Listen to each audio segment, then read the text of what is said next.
reflected in these financial statements, just for conversation purposes. Obviously, they're all in draft because we cannot finalize the financial statements until after any resolutions are approved, and then we would date our report and so forth. So just to be aware of that. Again, the audit report, it's a 60-page document. I won't go through that entire document, but certainly if you have any questions on that document, I can try and react to those questions. But what I was going to go through is this executive summary, which is something, if you've been part of the audit committee in the past, we try and walk through about an 8-page document. It's a summary document that pulls a lot of the key information right out of the financial statements, just a little more summary form, a little easier to talk about. This is really something that we put together.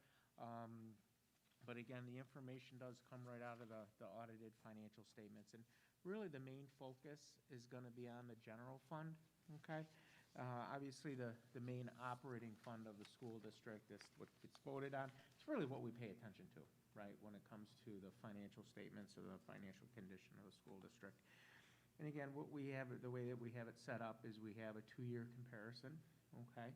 So we have 2020 and then 2021, really just for discussion purposes. And overall, you know, we have it set up on the top half of the page are your assets. Okay, so overall your assets $29 million and assets 29.5. You can see your assets are up a little 4.5 million. The biggest component of that is in your cash, okay, primarily because of your financial results for the year, okay. Your other assets were pretty much relatively neutral. The receivables are down from last year, primarily because you did collect more in taxes, okay? So your taxes receivable is down. Really what ended up happening is people were able to pay more timely this year, okay?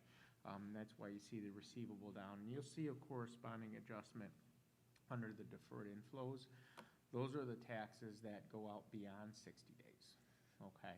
So that's down, your receivables are down, just more money is flowing into the district this year, okay? Obviously last year, there's a little bit of a delay because of COVID, all right? So I think we're seeing that come change a little bit this year, all right? So that's why you see that there.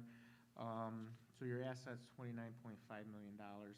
Your liabilities, which you owe, so you have a little over $6 million in liabilities. Again, just a little bit lower than the prior year, okay?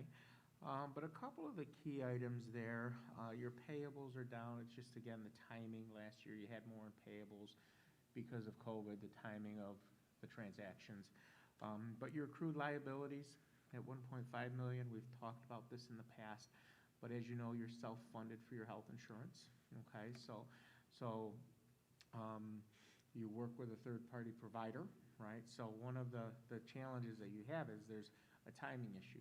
So you could incur a claim in June, but that doctor may not submit the claim until July or August or some point in time. So what the district has to do is calculate what is that liability at the end of the year. So you get some information from your third-party provider. We have the real claims through August 31st, and then there's a little bit of a factor. So that's roughly about $1 million of that $1.5 million, okay? It's down just slightly from the prior year, okay, and down about $200,000 from the prior year. And the rest of that just really ends up being payroll accrual type items, okay, the timing of your payroll. The other large item there is your retirement system, $3.7 million due to the retirement system.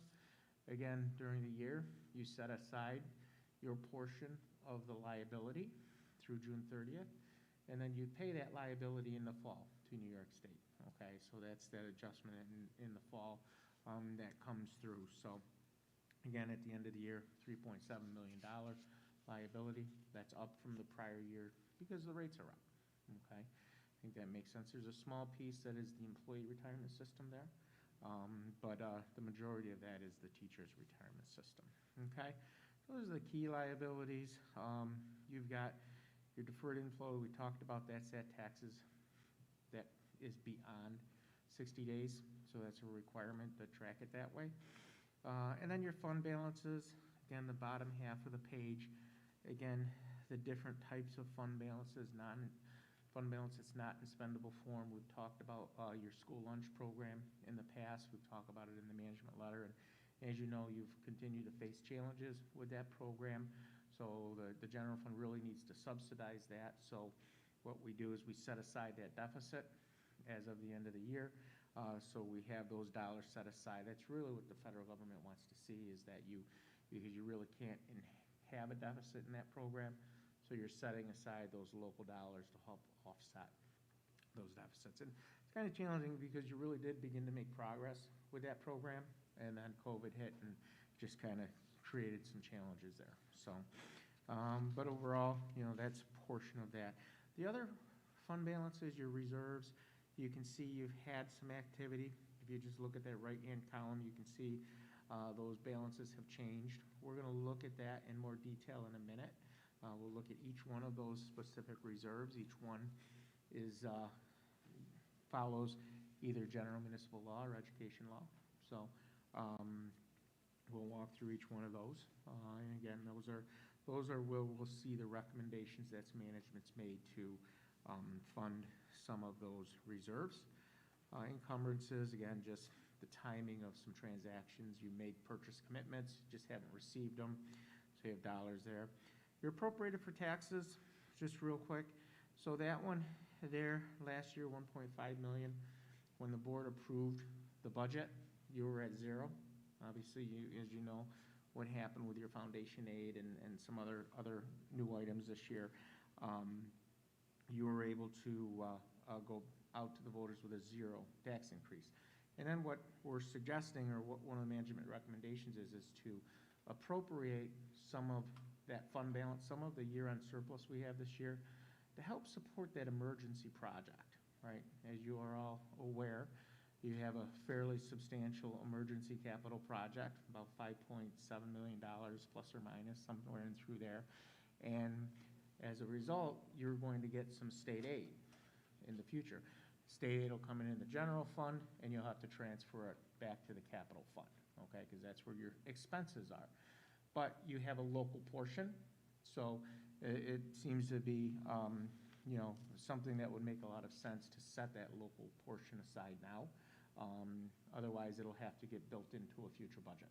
So that was one of management's recommendations, is to appropriate some additional fund balance to make that transfer in the 2022 year. So you actually amend the 2022 budget, and we'll use some of that budgetary surplus. And it's kind of interesting, your equities down below that unassigned fund balance, you can see that it went up about $5.6 million, so you ended the year with $3.6 million, so you're right at that 4%.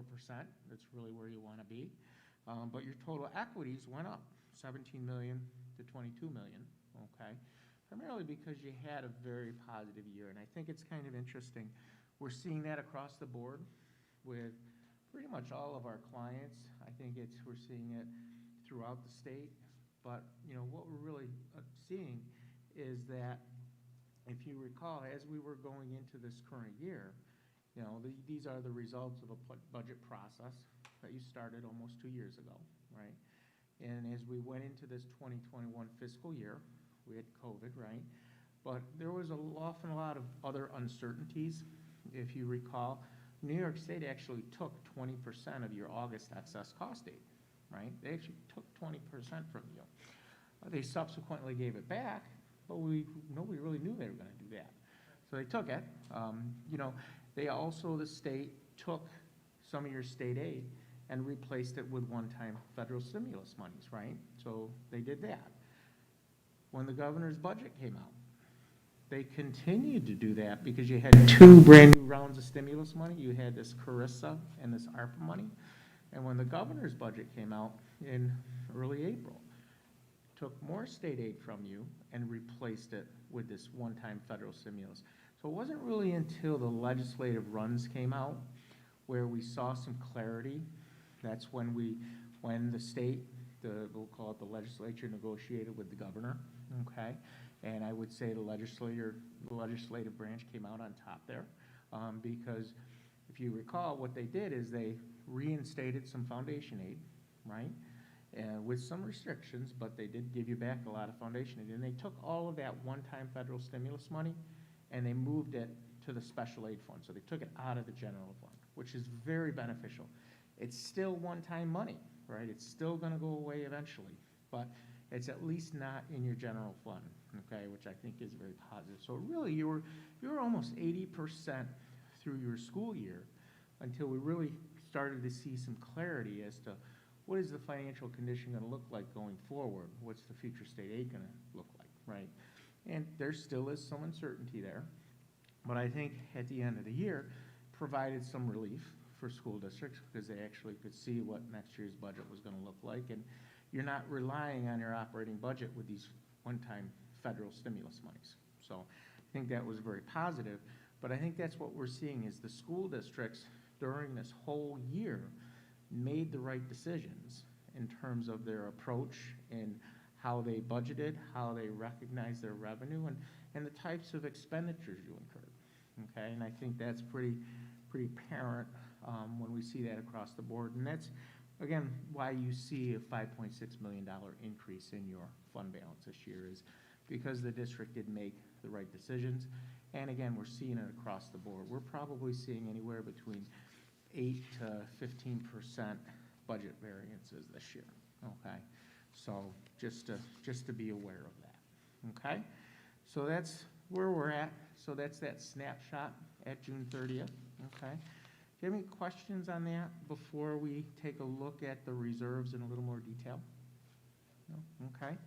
So when we look at the reserves, a little more detail of the reserves, you can see each reserve has different general municipal law rules and regulations that they follow as it relates to general municipal law. And again, you've got your employee, your teacher's retirement system there, really there to help support any spikes in the retirement system because as you know, the first 2% of a rate increase, so if it goes from 8% to 10%, and you apply that to your budget, your teacher's salaries, that's a big number, right? But that first 2% of any rate increase has to be absorbed in your budget, right? Anything above 2% you can add to your tax cap calculation. But that first 2% you've got to absorb. So these reserve funds for ERS and TRS are very beneficial because they can be used to support any of those large spikes. Because as you know, those benefits are some of the biggest pieces of your budget, okay? So very good reserves to have. Unfortunately, the TRS reserve has only been around for a couple years. It was only created about 3 years ago, so this is the second year that you'll be funding some dollars into that. So again, another recommendation from from management. Workers' comp unemployment, again, very flexible reserves. You're self-funded with your workers' compensation program. So, you know, to have some dollars sitting in a reserve to help support any unanticipated claims certainly is not a bad idea. And again, you did fund some of those dollars. Your unemployment insurance, again, $2.5 million. Very flexible reserve. We really don't know where we're going to go with unemployment insurance, but again, very flexible when it comes to being able to look at that and reallocate those reserves going forward. Again, very flexible reserve there. Your employee benefit, accrued liability reserve for vested benefits, so sick and vacation days, okay? So if someone retires, you pay them out sick vacation. You've got some dollars set aside for that. You have a very detailed calculation to support that. About $2.8 million is the total calculation, okay? So you've got dollars set aside for that. Very positive. Capital reserve, and that's there for self-funding of the local portion of a project. Again, helps reduce the tax impact on the project. So certainly very beneficial to help support that and really reduce any impact on the taxes when you're going out for a budget vote for a project. So again, very positive. And again, that reserve a little more restricted because the voters vote to create them. There's caps on them, and then the board funds them. But in order to use them, you have to go back out to the voters, okay? But again, to put some dollars in there certainly is very positive. And that's really an area where we're seeing a lot of districts fund this year because really it helps demonstrate that they're reinvesting into the future. So certainly an area that we're seeing districts utilize this year. A couple other reserves, your liability, your tax surcharge reserve, again, for some very specific items. Liability reserve, you know, anything unusual. There are quite a few unusual items that could happen this year, especially in the era of COVID. You know, we've seen some pretty interesting things happen so far this year, and seen a few unusual type claims that schools are being looked at. So again, very good reserve to utilize and have some dollars into. So again, very good. Okay.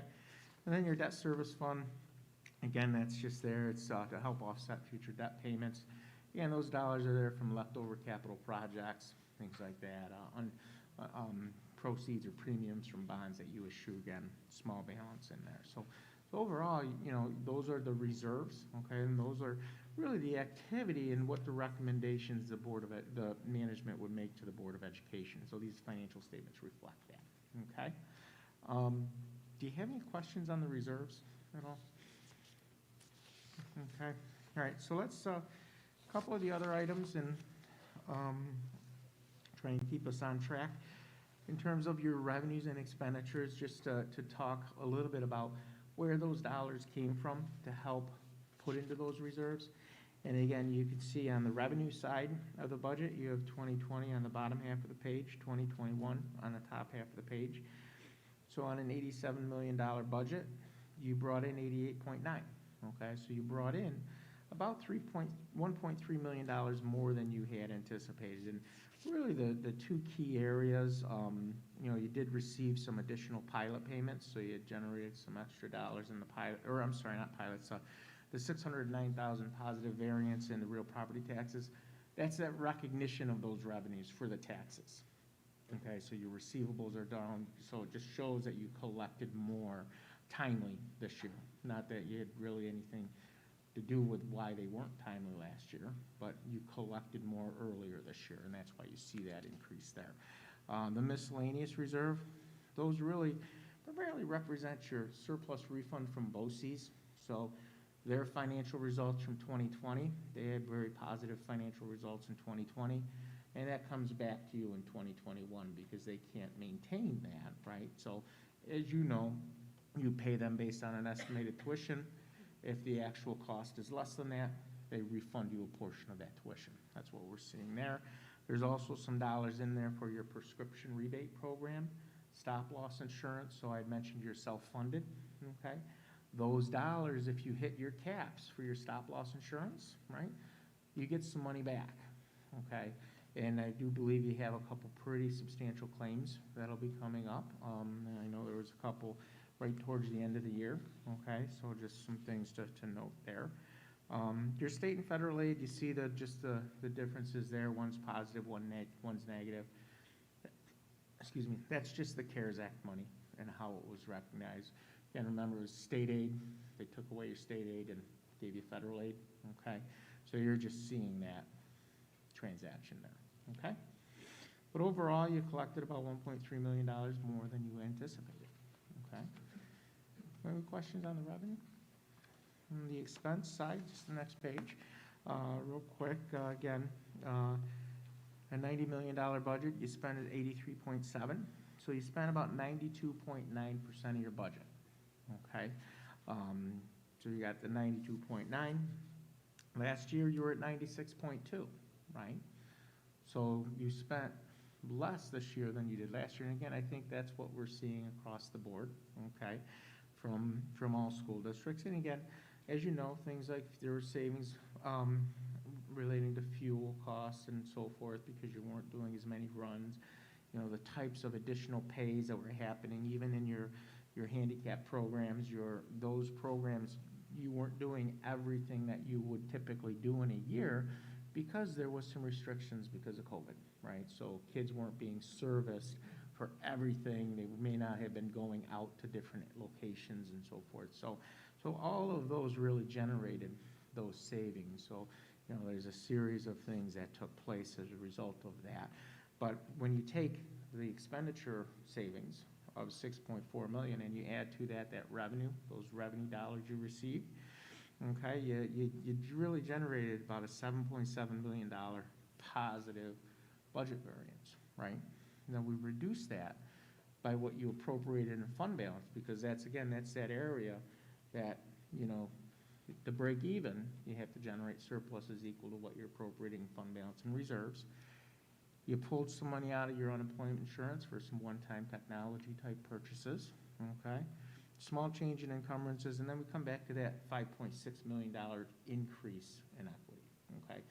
So really, the fact that you folks are really not appropriating a lot in fund balance and reserves really does put you in a very nice position going forward, right? It gives you a little more flexibility in your budget, so I think that's very, very positive.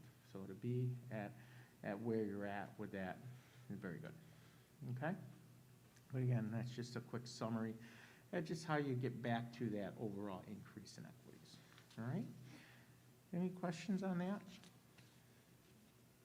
Okay. A couple other items. Again, we've already talked about the school lunch fund, page 5. Again, school lunch fund, you can see the overall financial position of that net $400,000, so that's offset by some inventory items, okay? Again, we've talked a little bit about that. You can see in 2020, you actually had generated a profit, right? So obviously this year with the restrictions, with, you know, kids not being in school every single day, certainly limited the number of people participating in the program. That's something that we're seeing across the board in quite a few school districts. Your miscellaneous special revenue, that's just your scholarship program, okay? So again, nothing too unusual there.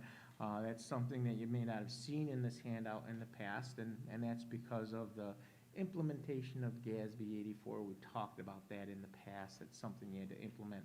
Well, we just moved it from one spot in the financial statement to another spot. Really all we did. Your special aid fund, the different federal grants, really not too much unusual transactions there. So just some ins and outs. Your debt service fund, we already talked about that, $733,000. Again, you can see you've got some premiums on the debt that you issued. That's why those dollars went up. And then you can see the last piece is just the capital activity. Okay, so again, you can see you've had a pretty substantial capital activity this year. You have $20 million worth of expenditures. Okay, as you know, you have that large capital project that you started, right? And then you also had the emergency capital project that you ended up having to set some dollars aside for. So again, so those are the key items. So again, the major transactions that took place during the year. But again, very active capital project. Now, again, you see that deficit there? That really isn't too unusual for a school district.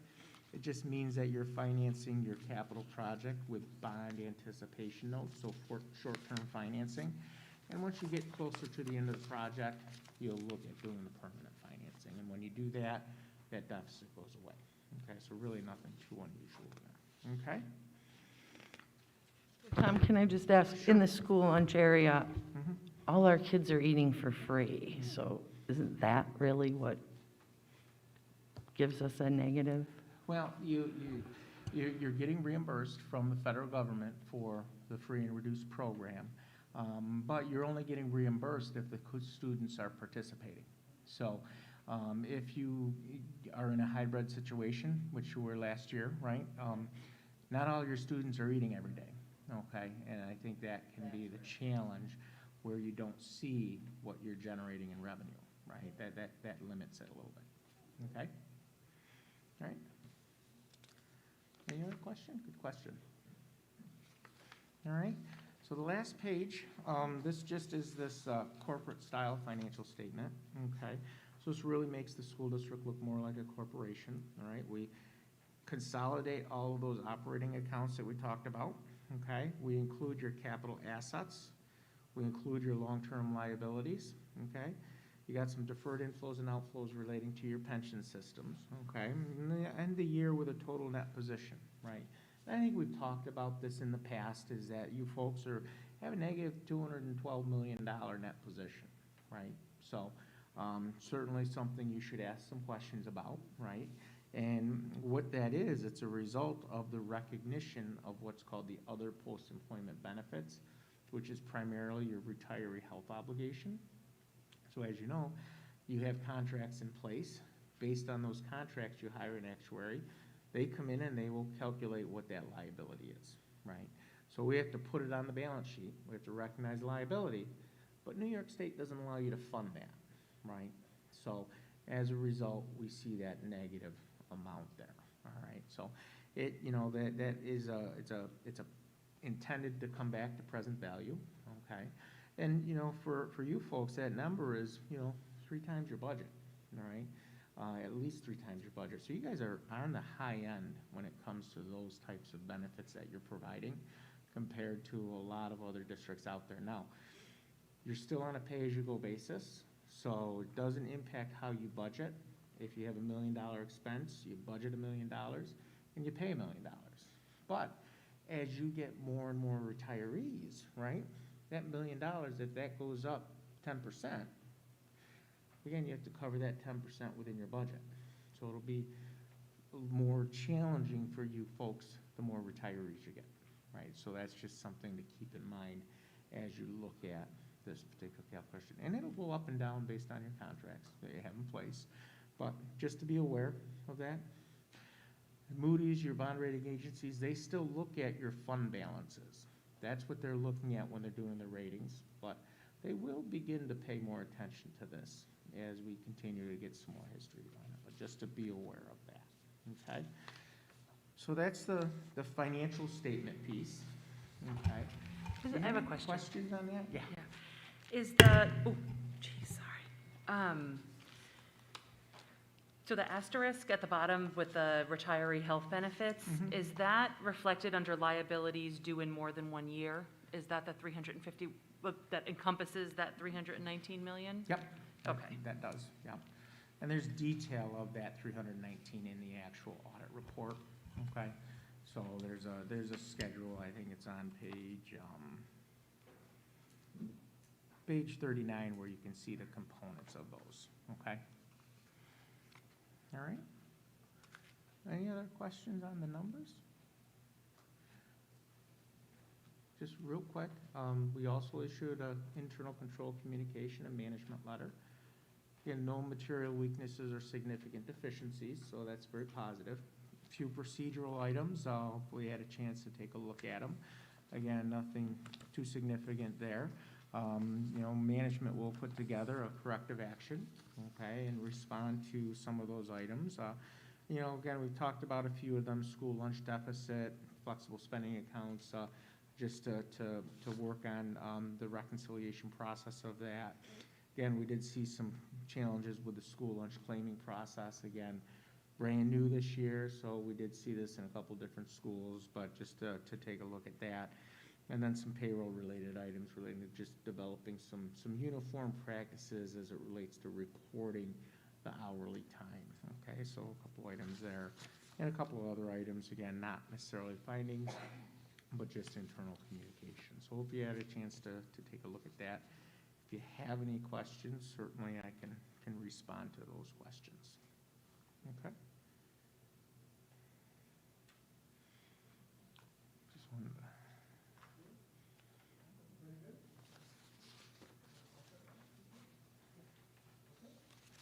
Okay, thank you.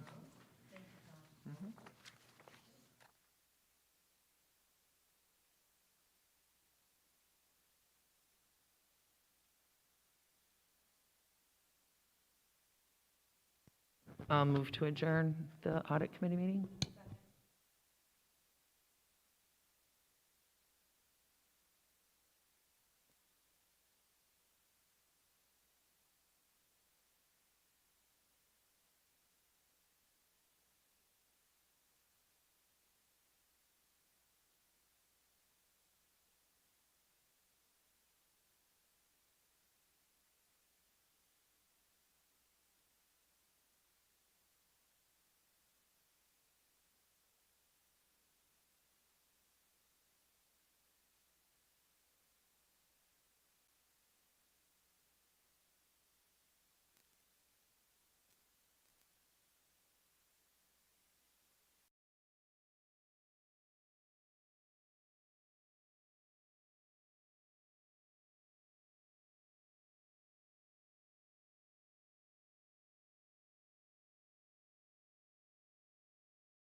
At this time, I'd like to call this meeting to order. Tom Chapa, Here. Heather Del Conte, Here. Pamela Dowd, Lisa Glidden, Here.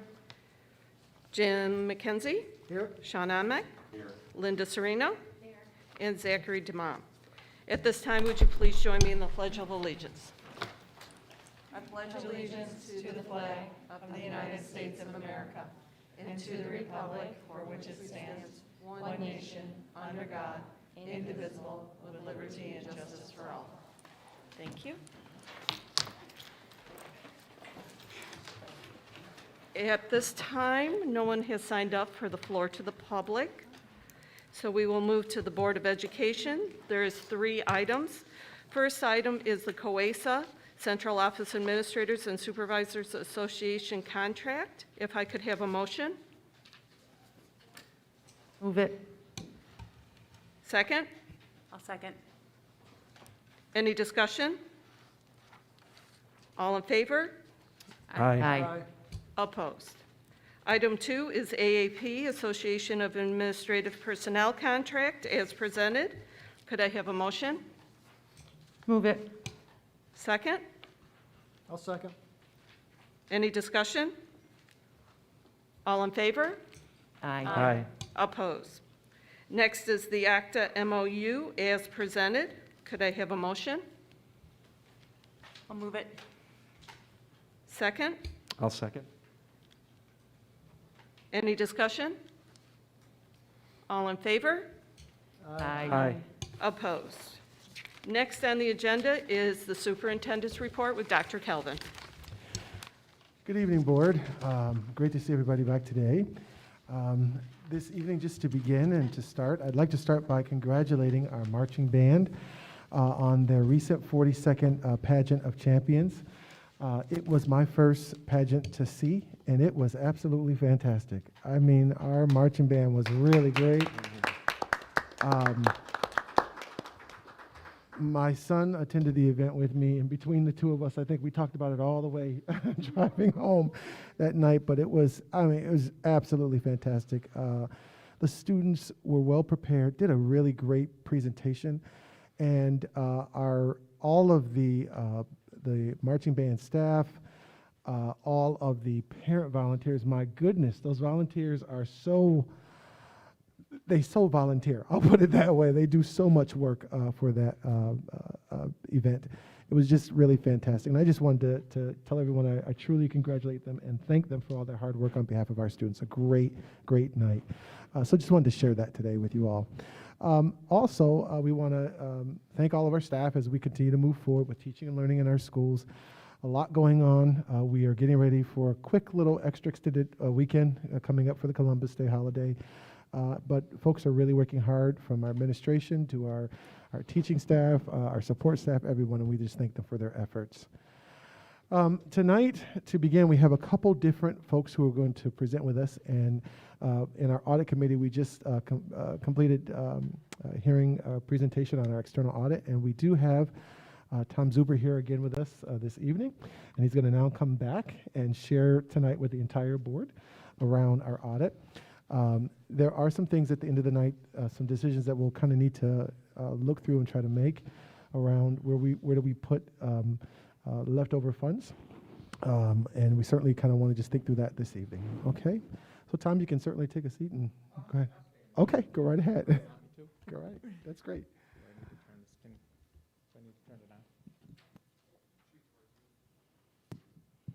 There you go. There it is. So, great.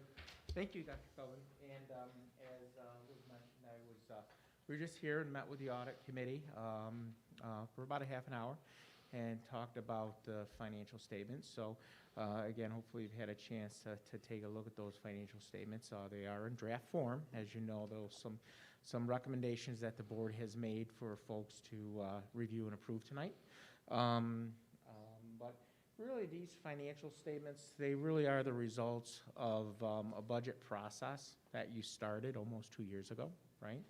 And so we've had a lot of different challenges over the last 2 years, right? We've started out the year in a pandemic, right? We, New York State took a look at their financial condition, and they actually took back 20% of your excess cost payment last August. They subsequently decided to give it back to you, but they took it.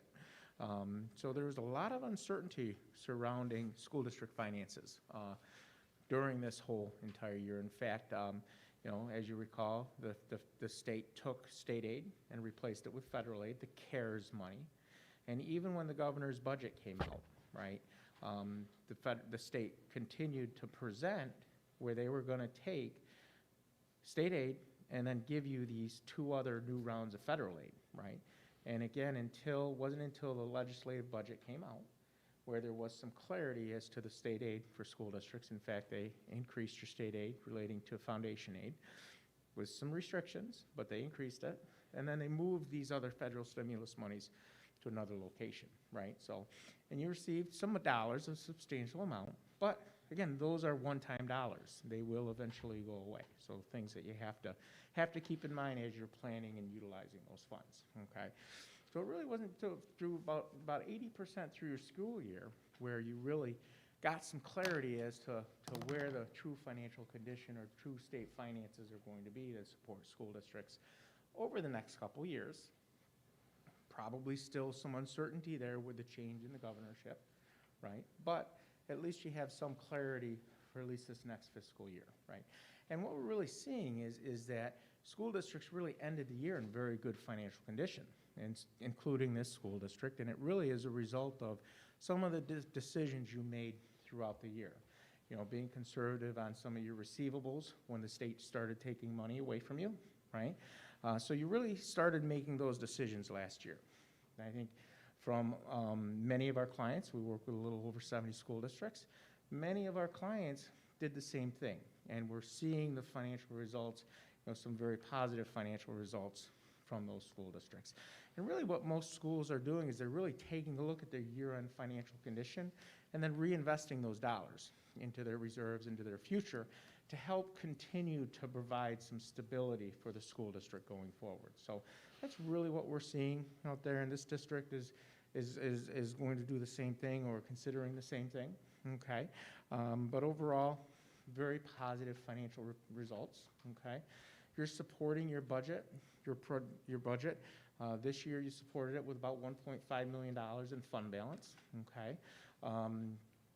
So that means you supported or didn't have to levy a tax of about $1.5 million, okay? In addition, you utilized some reserves during the year. You used some unemployment insurance reserve. You liquidated some of those to purchase some technology equipment items. If you recall, the board had done that. So you really did a couple nice things during that 21 fiscal year to help continue those good financial decisions. In addition to that, as you ended the year, you didn't appropriate any fund balance next year, but that's a pretty good position to be in, considering there still is some uncertainty out there.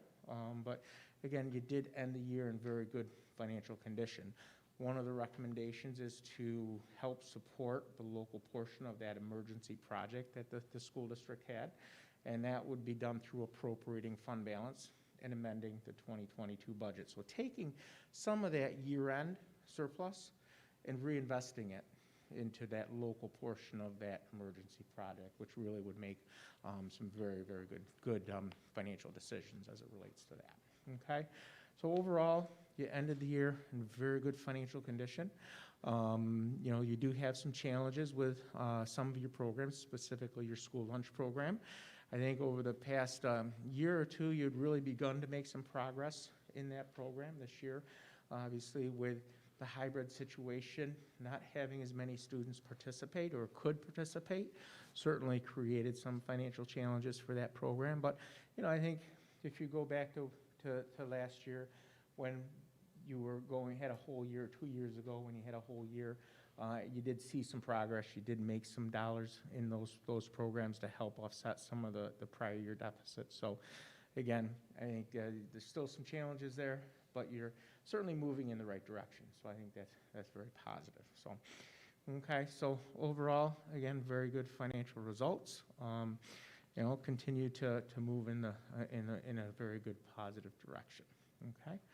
We also issued an internal control communication That's the other document you would have. And again, I'm pleased to report there are no material weaknesses or significant deficiencies, so just some minor procedural items that will enhance the checks and balances that you have in place. So again, a few minor procedural recommendations, and management will develop a corrective action and provide that to the board to approve, I think at a future meeting probably.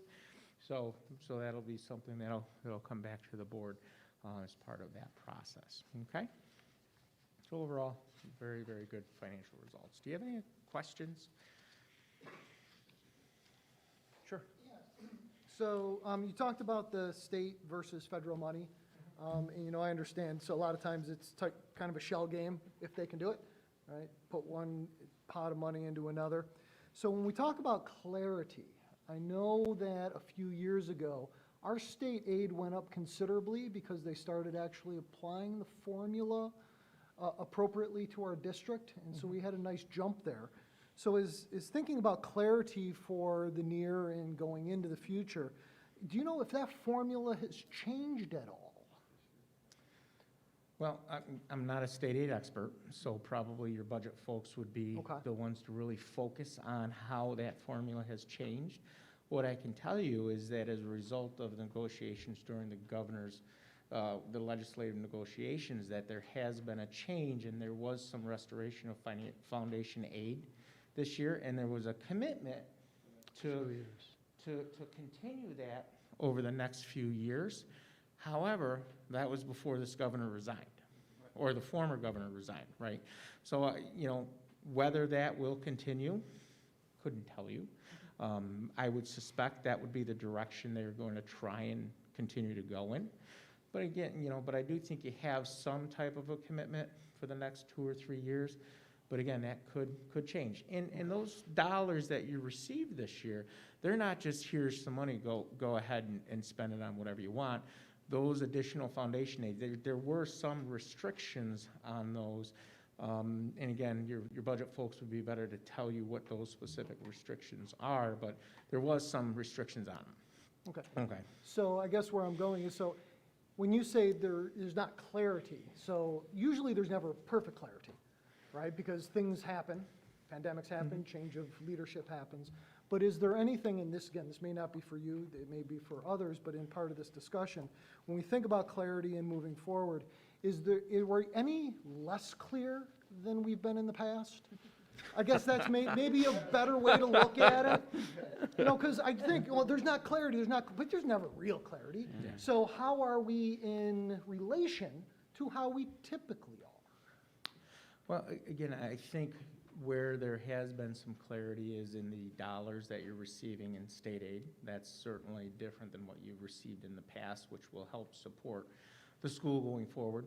But I think in terms of from an annual basis, I think you're probably better to work through that in your budget process and understanding the state aid long-term. But I think for the most part, I think districts did end the year in a much better position because of some of the changes that happened initially. Where there's uncertainty is that obviously there's been some turnover at the state level in the governorship, and again, we don't know what direction things are going to go in during this next round of budget cycles. Okay, well, thank you very much, because part of our one of these next agenda items is the budget calendar. So that's exactly why I'm asking, bringing up, it's a part of the budget process, that's why I was asking. Thank you very much. All of this should be part of the budget process, your Great. financial condition as of the end of this year and looking into that long-term plan. Thank you.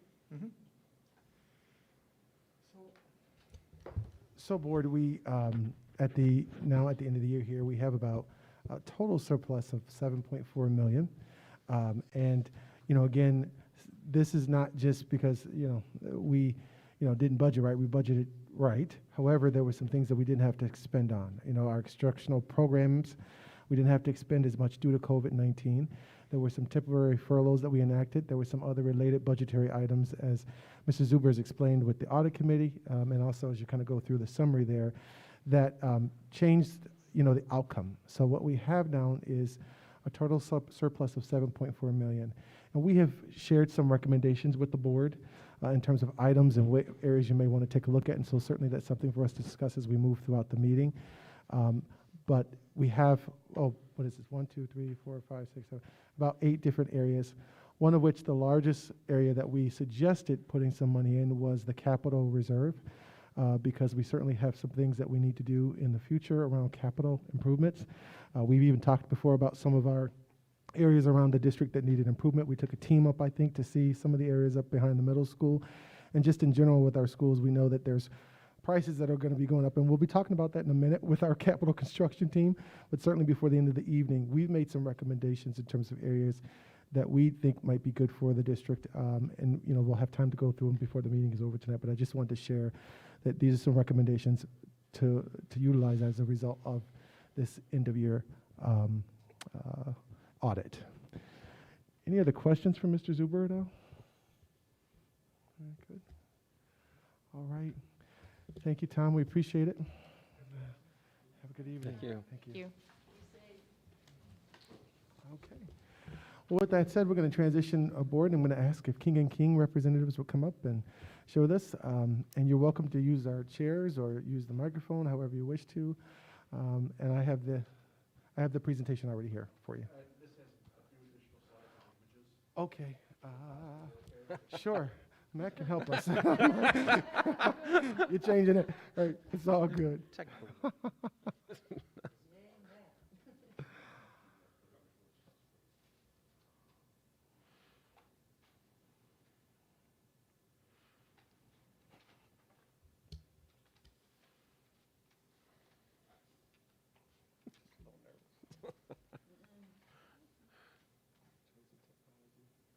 Yes.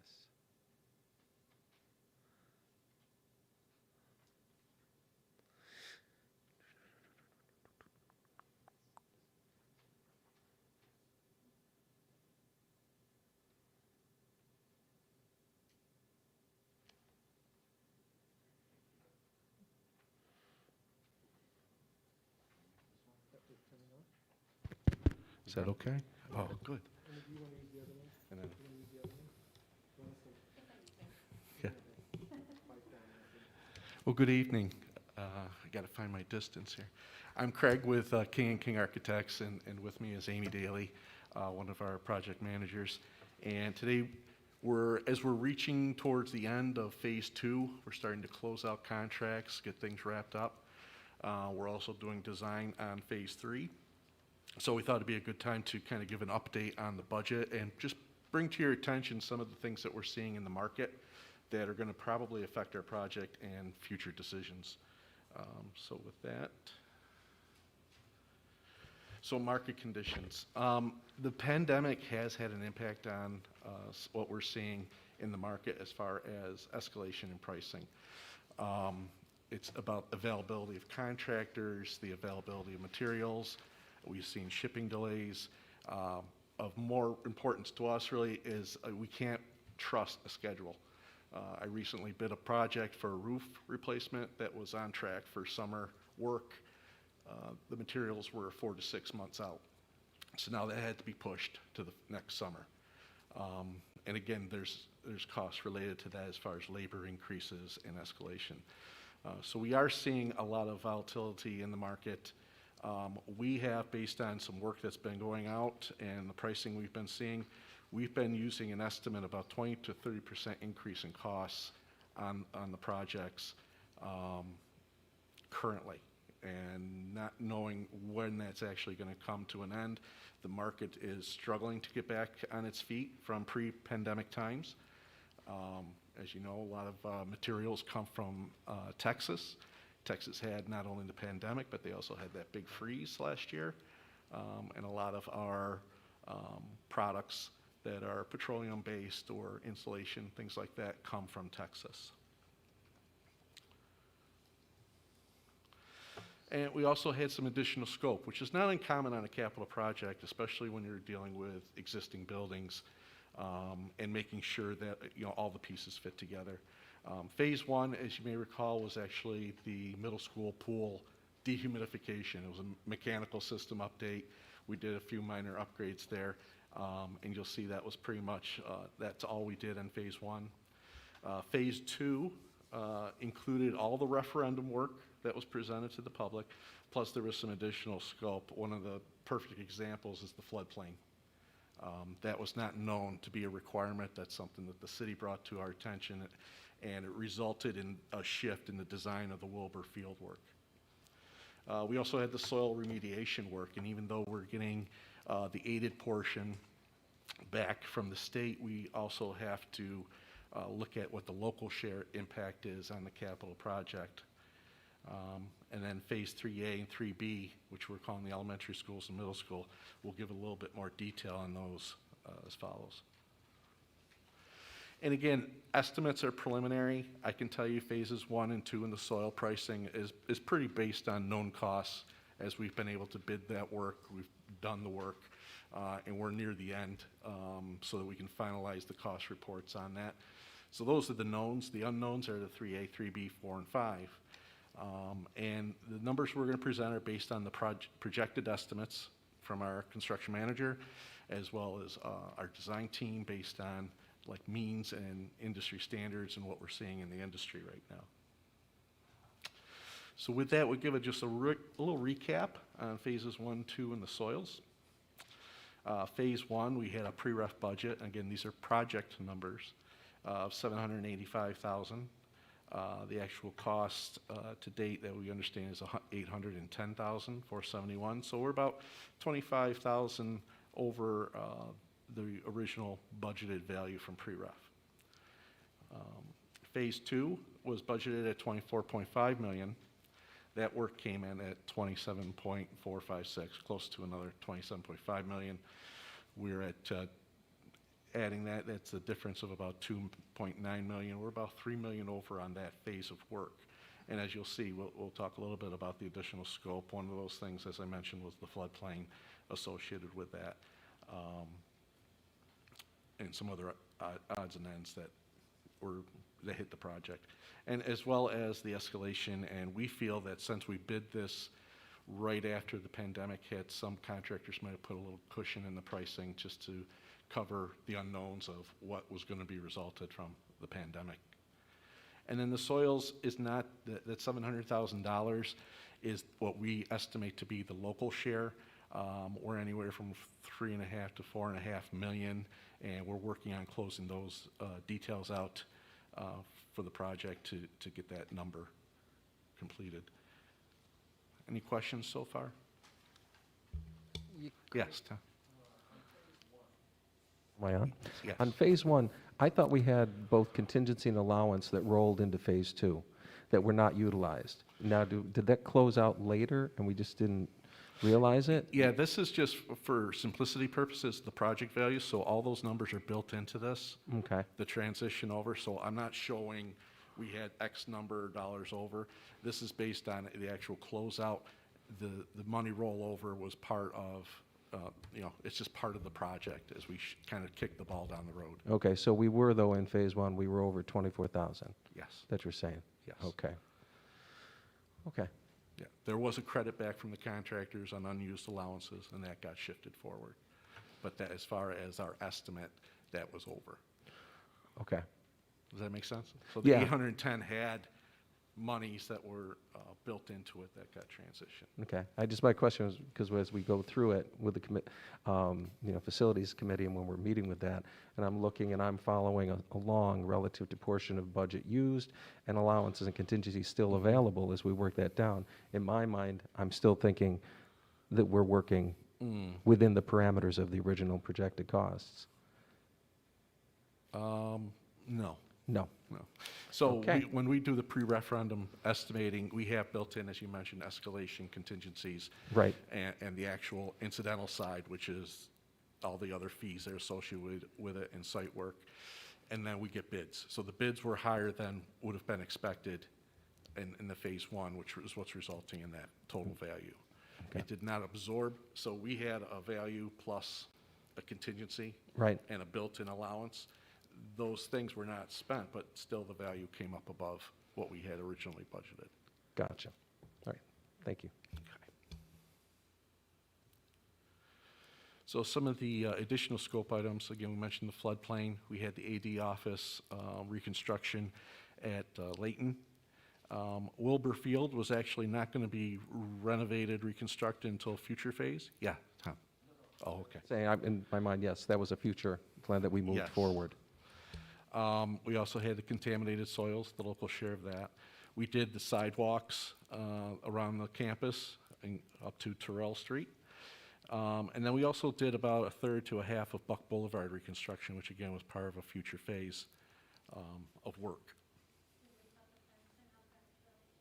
I'm sorry, I couldn't hear you, Linda. Did we put the fencing up on Charles Street, and that was an added cost, correct? Yes, yes. So is that part of why we're over on that first? Well, no, it's actually part of the soils project. So that's the number we're trying to close out. We're at a not to exceed local share of that, of 700,000. So we anticipate that being less than what that actually is. But that will be paid for as part of a built-in allowance in the contractor's allowance. So we're going based on the total contractor fee. He has a $125,000 allowance that we're drawing from for the fence, as well as I think we did the concrete posts and things like that. Is it up yet? I haven't really been down around. They were 10 poles short of a full deck, I'll call it.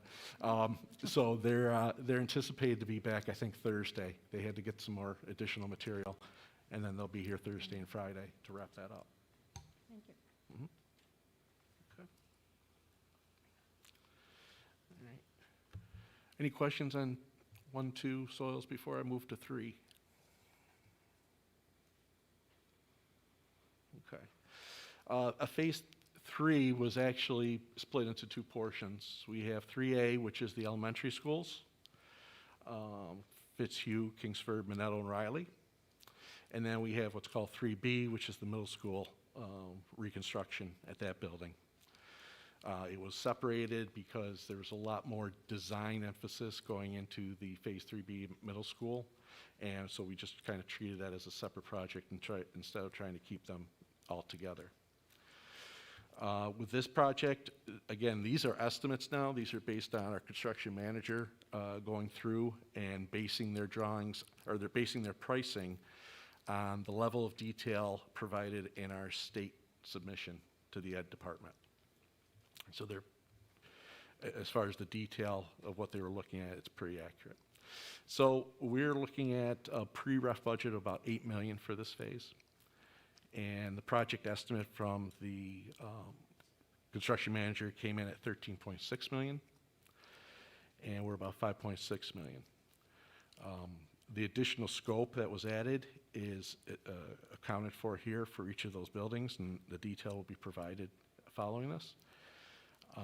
So if you look at removing all of the additional scope items and just providing specifically what was in the referendum, we're looking at $11.8 million, which is about $3.8 million over the $8 million budget. Now, what I threw in there, and really this is more for information, there's no tangible use of this, but if you figure the 20 to 30% pandemic impact on this phase that's built into the project estimate, you're looking at probably $3.5 million of that 11.8, which when you look at that, just mathematically subtracting that, you're about 8.2, almost 8.3 million. You're more in line with what was actually originally presented as part of the pre-ref number. And again, that's just informational. Again, until we bid this and get accurate numbers, this is what we're kind of using. So some of the things at the elementary schools, Kingsford and Fitzhugh, we had doors and door hardware replacements added. We're replacing some stair railings, and we looked at repointing masonry restoration to the whole building. Riley, we had corridor ceiling and lighting replacements. We had some mechanical plumbing and mechanical hot water, cold water that was being replaced, and it kind of just fostered replacing the ceilings and the lighting in that area. We also had some accessible bathrooms in the pre-K, kindergarten, and first grade classrooms, so they're distributed between the grades. And they also had associated finish upgrades because they're internal to the classroom, so there would be some interior work done in those rooms. At Minetto, similar, new lighting in the corridors. We're removing all the classroom sinks, as they have basically been shut off and capped. Reconfigure the entrance to the computer lab so it's accessible. Replacement of the pegboard walls in the ground floor rooms near the nurses. It's about 8 rooms that have this pegboard finish. Removing that, as well as there's some second doors into classrooms that were looked at being removed. Any questions on the elementary schools? Typical 8, yes, yeah. Yep. So there were 8 rooms associated.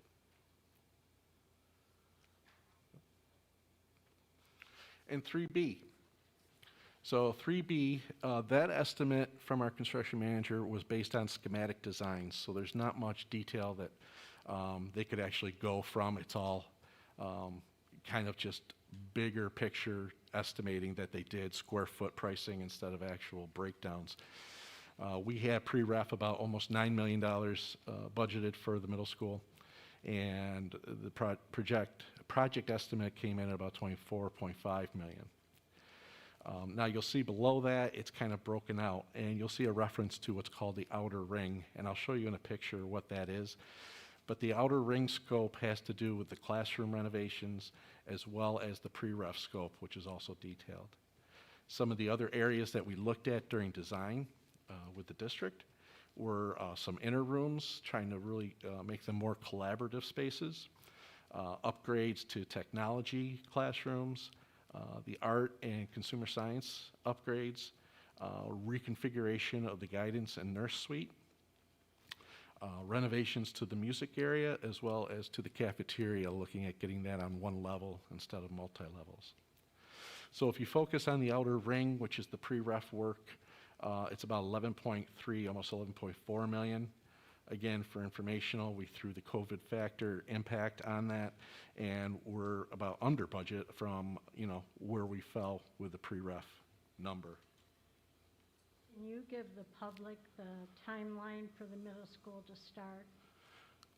Yes. Do you want to do that now, or you want to wait till we talk No. about it? Okay. The middle school start time right now is we're expecting to submit, I believe, in April of 22 to the state ed. We would put a bid package together for bidding in the fall, winter of 22, with summer of 23 through December 24 would be the actual construction schedule timeline. And it was my understanding during the facility meeting that if we come up short, at the end, this is the final project, correct? The middle school? No, we No. have 2 other phases after this. So what would that be? Yeah, phase 4 and phase 5, which are primarily site work on the campus, which is phase 4 is the The middle school campus? No, the main campus is what I call this, the high school Layton campus. And it has to do with the softball, baseball fields reconstruction behind Layton. And then some site works for the tennis courts, playgrounds, parking lots, finishing Buck Boulevard. And again, that's detailed in here as well. I may be wrong, but my understanding was that we would cut this project down from what we originally, no. No, okay. so I'm sorry. What I'm referring to as the outer ring is the pre-ref work that was shared with the district, with the community. So that's all inclusive into this. That is what we are going to request that we proceed with the design and production of. These other areas that are listed will probably have to be a future project Yeah. in order to bring And that's what I that heard, up. but I thought it had more to do with the middle school. I'm sorry. No, I don't But think I think we haven't gotten there yet, right? Aren't you going through everything and then you have a Yes. proposal? Yes. Okay. So, I know the outer ring kind of throws people, but if you can see highlighted on this, maybe not too well, but there's a blue line that goes around the perimeter of the classrooms on both floors. There's a little key plan on the lower right that shows A and B. That shaded area is where the classroom wing is. B is where your technology, pool, music, all those other spaces are. And again, it's on both floors. that those rooms will be renovated. The base scope, again, this is from the pre-ref, CO monitors, those are the carbon monoxide monitors throughout the building anywhere like in science rooms, consumer sciences, boiler rooms, anywhere that has a combustion effort, sometimes science rooms as well. They had to have a system of monitors that tell if there's CO in the rooms. It's also tied into the building-wide fire alarm system, so you get notification on exactly where that issue is. Domestic water upgrades, similar to some of the lead issues that have been being corrected throughout the district. We're looking at replacing domestic water lines and some fixtures in the building. We have a portion of the project for masonry restoration, looking at cleaning up the building envelope, making sure it's weather tight. We're also replacing the exterior windows and door systems around the whole perimeter of the building. We're also doing upgrades to the mechanical systems, primarily around the classroom wall replacements, that is that outer ring. And we're also replacing interior floor finishes in majority of the classroom wing building. And again, where the additional scope came in were those inner renovations, technology, art, guidance, music, and cafeteria areas. So Craig, I have a question. Yes, sir. So right now, as I'm understanding what you're saying, is the outer ring aspects in blue are part of the pre-referendum, which are already budgeted in completely, and that these additional scope things came out because of the planning that's been going on for the last year and a year and a half. Yes. Teachers, administrators in the middle school, right? Correct. So you're saying that that money's nowhere in the budget, and that money would need to come from an additional referendum or other parts of this? Correct. Okay. But just because I'm seeing there's 12.8, if I just did it quickly, about 12.8 in there for these additional things. Okay. Correct. So I guess my question comes from a logistical standpoint. We're getting in and renovating the middle school. Mhm. Does it save us money or anything by doing the additional scope along with the original pre-referendum, or not? So you're saying So we're getting in there working on a building, we've got Yes. contractors on site, they're doing all this work. Do we, in the long term, end up with any advantage to us by including these things now as opposed to under an additional capital project? Okay. As far as the sequencing goes, I would say there is a little bit of efficiency there when you're doing work in a building, but we're also going through the design phase where we're trying to isolate areas that can easily be renovated or reconstructed in the future without impacting the new work that's being done.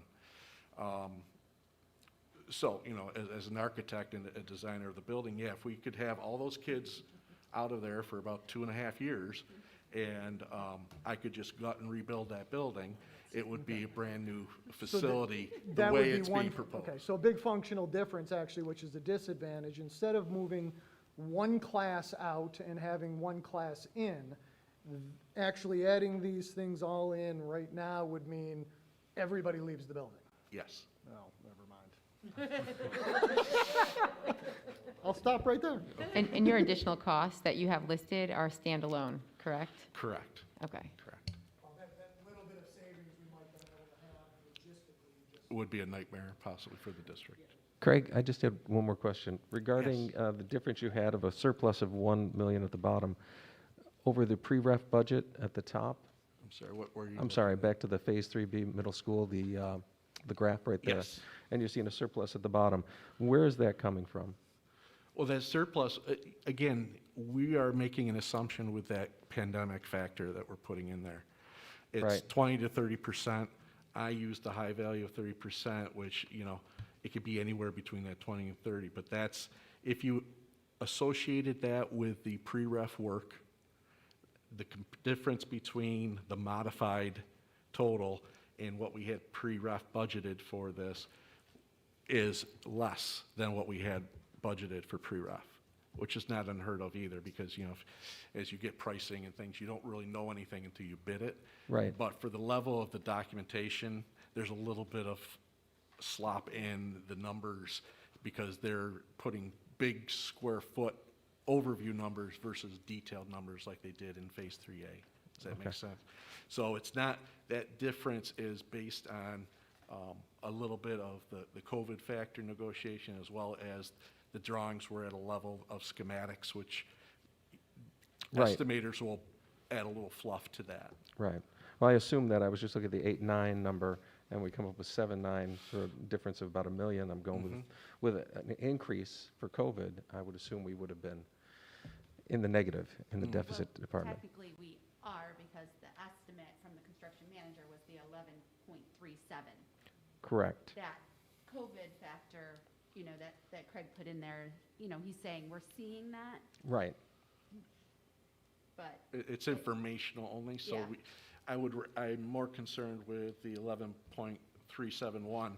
That Okay. negative 2.376 million is actually, I'm going to say in parentheses, the reality of where we're at this Okay. point. that's the true number, yeah. So that one can just disappear. Yes. Correct. Okay, Yeah. thank you. You're right. Okay. Anything else? Yeah, I have a question. So you know how last year lumber prices were really high, and then this year the supply chains caught up and they came down again?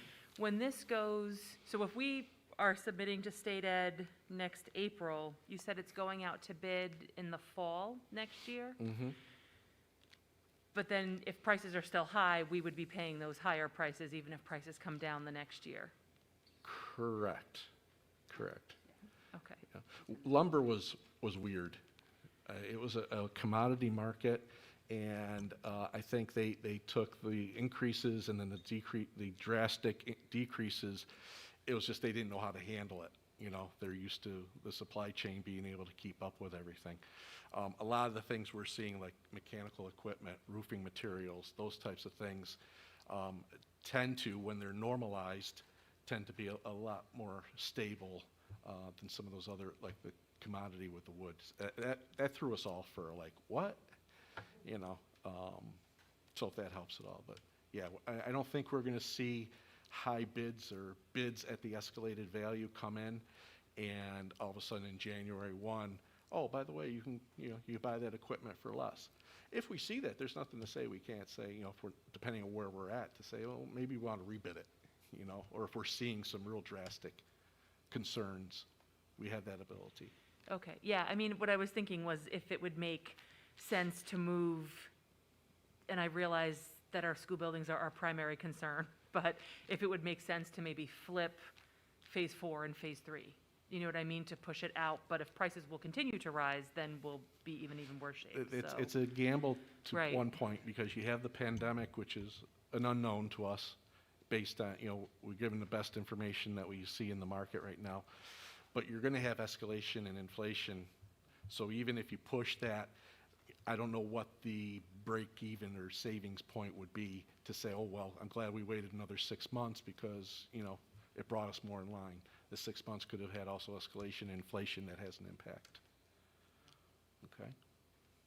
Good question. Anyone else? Okay. Phase 4 is, we'll call it the ball fields. Again, you will not see on this a COVID factor because we don't know. This work is 5 to 10 years out, Phase 4 and 5. As you may recall, because this is happening at the main campus, we need to recoup the building aid on the campus. So we just completed a major project with the renovations to the high school and Layton, as well as the stadium complex. So we have to wait 5 years from commissioner's approval in order for that number to be reset. Okay? So that's why Phase 4 and Phase 5 are like 5 and 10 years away, because we have to calculate that schedule. But our Appel Osborne, our landscape architect, went through and reevaluated the pricing. Some of these you may say, well, the numbers are less or the numbers are pretty close, but they're also escalated to 2021 estimates, which, as we moved some scope from 4 and 5 into Phase 2, it got absorbed by escalation inflation that we're seeing in the 21 pricing versus the 2000 17-18 pricing that put together in the referendum. And the breakdown of this is basically ADA walkways to SED. SED requires that we have accessible routes to all play fields. We're looking at a turf baseball field and a turf softball field. The numbers you see below are credits that could possibly be drawn out of those if we went to natural grass over the turf. But those are really discussions we would have to have with Facilities Committee and the board to make sure you have all the information you need to make those decisions. Perimeter fencing, completing around the campus, landscaping, and then the Liberty Street parking lot reconstruction. And again, there's the breakdown. And then phase 5 is, we had a pre-ref about 8.8 million, and we're about 8.1 million. Again, some that's associated with scope being removed, but it's also related to some of the escalation, increase in inflation pricing based on the 21 numbers. That's the district office parking reconstruction. That's Layton's parking lot reconstruction. We have what's called DW signage. That's district-wide signage. So we're looking to try to create a common signage, for the whole district instead of, the school has the newest signage. We want to kind of bring it all up for wayfinding and things like that. The remaining portion of Buck Boulevard being reconstructed. We also have some work going on at the high school entrance. As you come up here, you see some of the sidewalks have heaved and things like that, looking at reconstructing that. And then Utica Street parking lot reconstruction.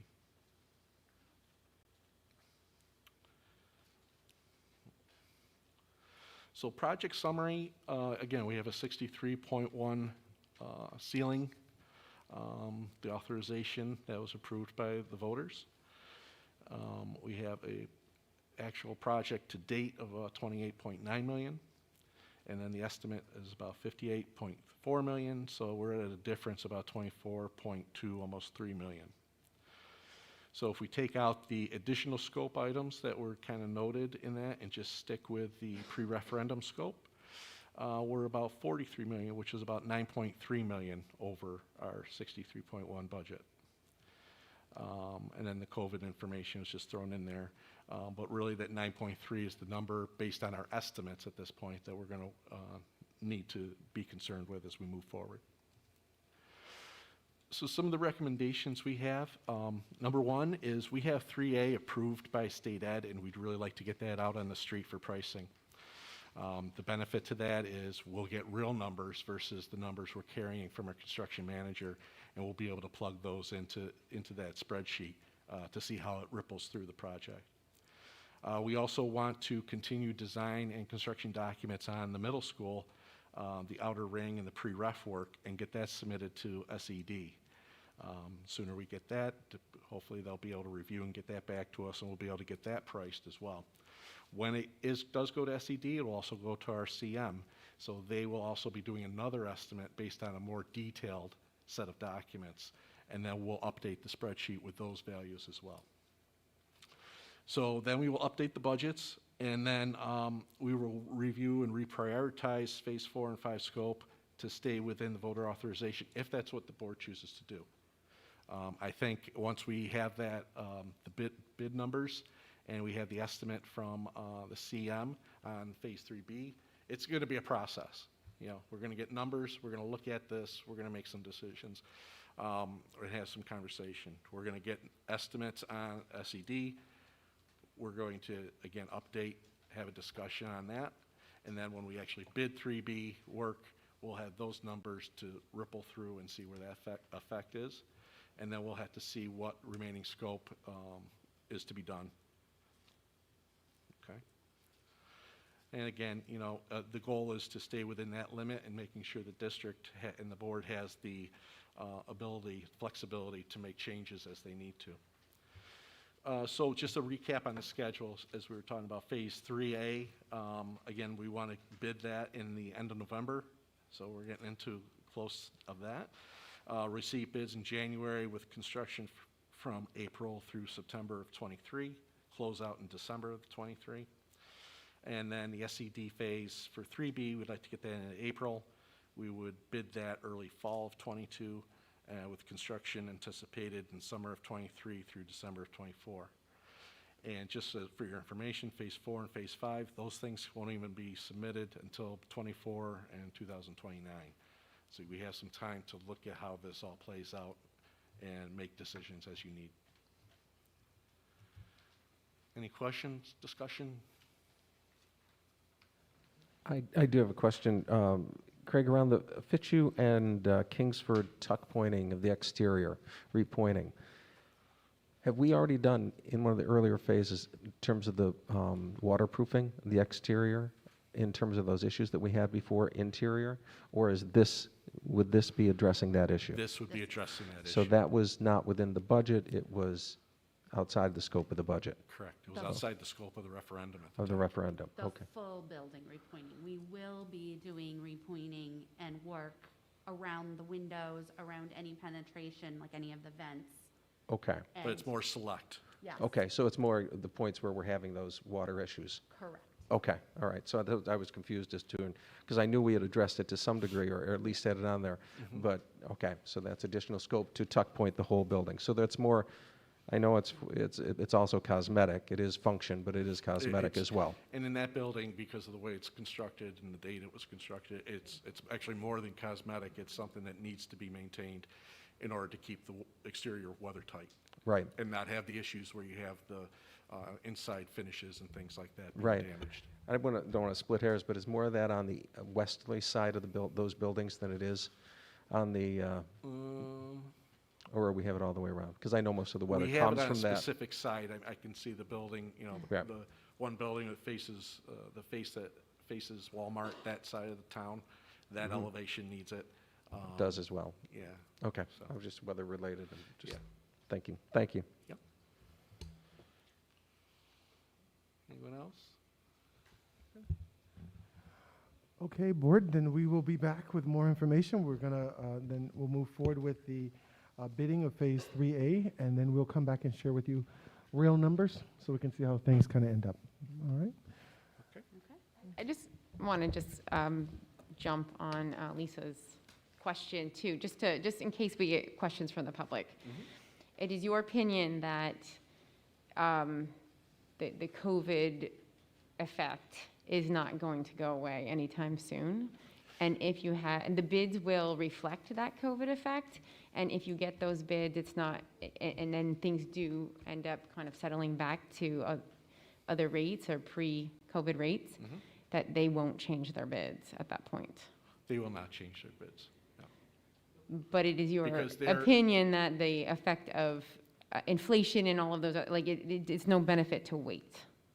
No, and especially from what we're seeing in the market, even though the prices are volatile, we're also seeing there's a lot of contractors that want to get work in, so the market is very competitive right now. So it's kind of a yin and yang. We're planning for the worst with that pandemic estimating, and then we're hoping for the competitiveness and the timing of the work to hit at such a schedule that it's the most opportune for the district And to then, make decisions. and then my other just comment, and you can reflect on it, is, you know, at some point in time, phases were kind of mixed up. And at some point in time, a decision was made to prioritize the work that has been done, which is basically an athletic facility. And now we're looking at having to potentially cut corners for our academic piece. Am I understanding that correctly? Well, okay. The middle school is really the bigger program area. The high school had its program areas with the locker and the music and those types of things that were part of the referendum. The referendum that the voters voted on had to deal with the outer ring of classrooms, the partitions being rebuilt because they don't go all the way to the ceiling. They're those old demountable Sure. partitions from when it was an open plan building. So there was a code issue, a code concern with those outer classrooms that required us to look at, we need to raise those partitions and fire safe and seal them. So they were part of the referendum project. What prompted this opportunity to look at the building holistically, to say, listen, what if you could redo this building? What are some of the issues you have? Because we're going to be renovating a large portion of those classrooms. It afforded us the opportunity to have that discussion with the district, with the stakeholders on that. So I guess to answer your question, the work that we're doing, that we're prioritizing, is what the voters voted on. And if we could do more of this other program design things, like we had those listed items, that would be a benefit to the program, but it was never originally part of the voter authorization. As far as, But you know, some of this it is what we're was, the middle school, the outer doing. The ring. middle school was the Yeah. outer classrooms. Right, which we haven't started yet. I guess that's the work I was referring to. Okay. Thank Yeah. you. So, thank you, Heather. You actually said it more constructively than I was going to, that, you know, we basically, you know, we've had phase 1 and phase 2 with not having to cut any corners, and in fact, having additional unforeseen costs, and including some of this building, which is academic related, but we are now having to, you know, like, I guess the question is, and this is not for you, this is just for us, well, two things for us to consider. One is, how is it that these academic buildings got put to 3A and 3B, and then the other, like, you know, maybe all of athletics could have come at the end? But the second thing is, just for future reference, and it's not going to be any of us at this table, but 25 years from now, when another capital referendum goes out, I don't think it makes sense for us to put out a referendum using 2017 dollars when we know that phases are going to take place in 2025 or in 2035. Like, we should just be adding, whatever, 2 or 3% inflation rate. And we did have Oh, we did do escalation that? on those. Oh, okay, And that's good. how drastic the changes are that we've been seeing. Okay, because I wrote down like 2017 dollars. Well, those were the original estimates available at that time, and then we had Got it, escalation. okay. It's the Thank COVID you. piece that was Right, unexpected. okay. Yeah. Okay, and I guess I don't really expect you to respond to that. It just, I think it had to be said. Thank you. Okay, everybody good? All right. Great. Well, we'll be back with Yes. King and King, and thank you, Craig, and thank you, Amy. We appreciate it. Thank you. Thanks, guys. Have a good night. Okay, now, Craig, we got to get your, thank you, Matt. Get me back on track here.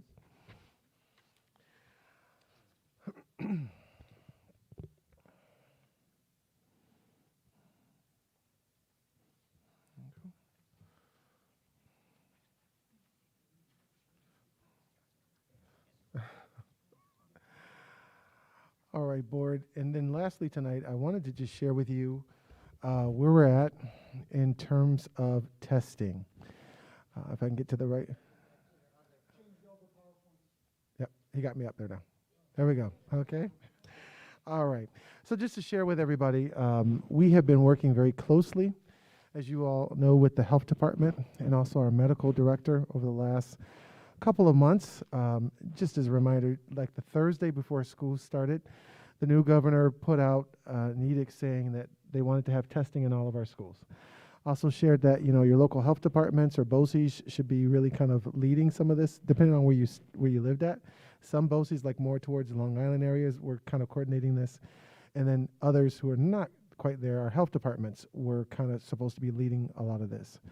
You know, we have spent a lot of time talking with the health department, our medical director. And what we have learned really as of last week, what's very clear to us is that our county health department is not going to be able to assist us with the implementation of testing. All of the 9 districts learned pretty much at the same time that, you know, the county is just overwhelmed, that they don't have enough staffing, they don't have the people to be able to do a lot of the testing.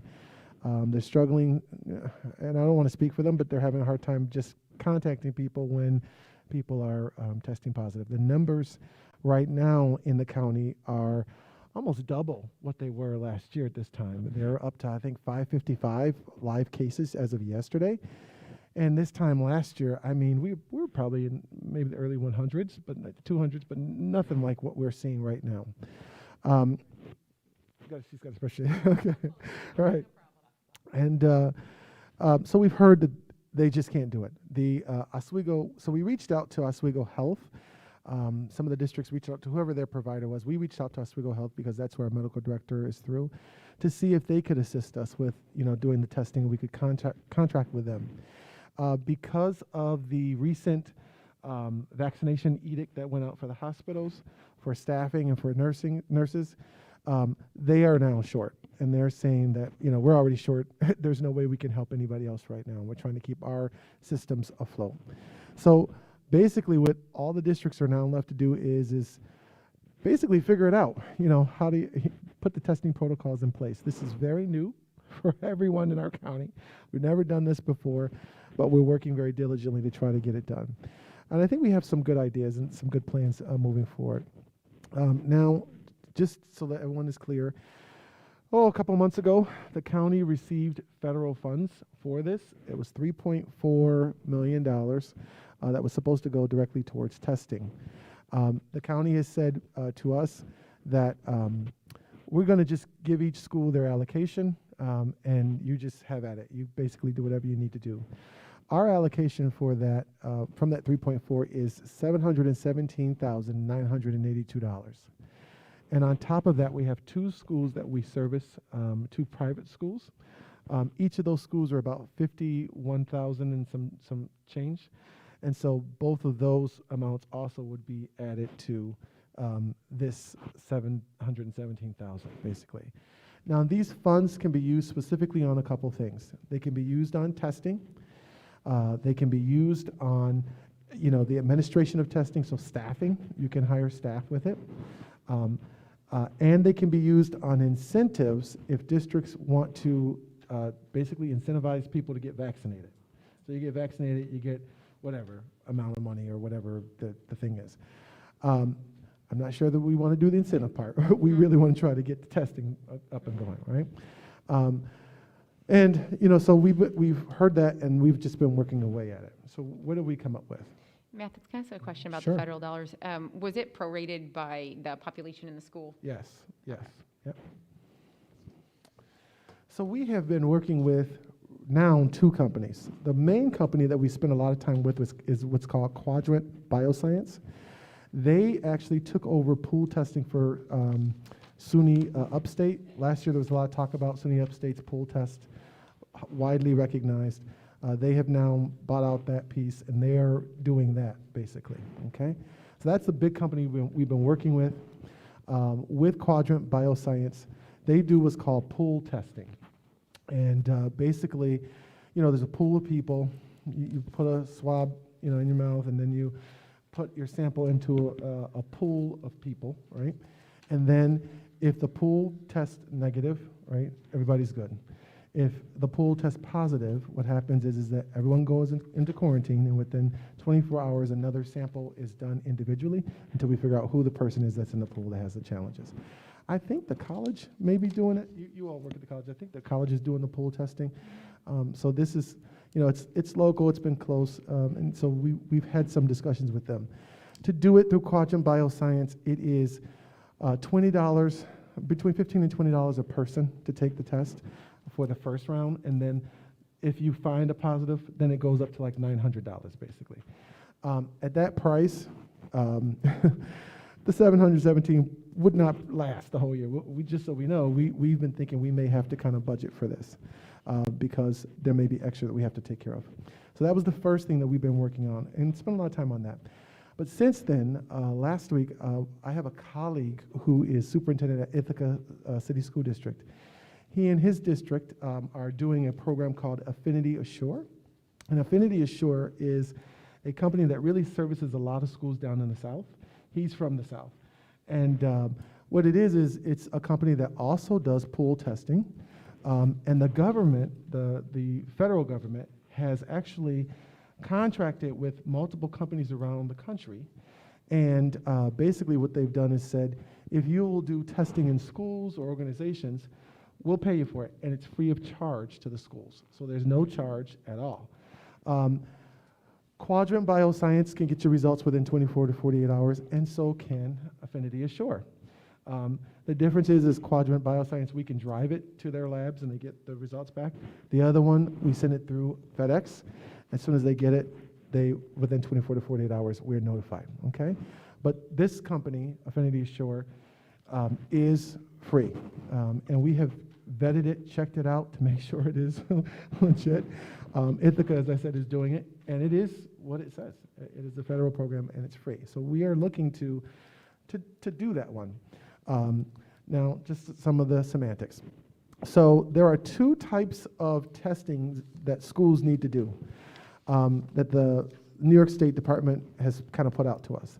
The first type of testing is called screening, better known as surveillance testing.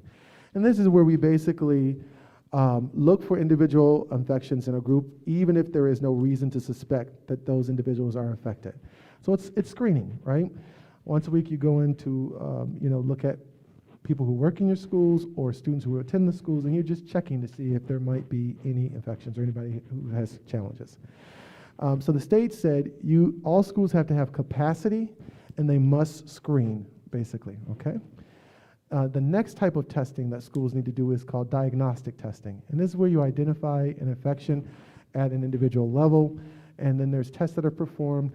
You're looking at people who have signs or symptoms of an infection, or they may have been around someone, they're asymptomatic, they've been around an exposure, and this is where you actually go in to diagnose. Some people take diagnostic tests because they're not sure if it's a cough or a cold, or is it actually COVID.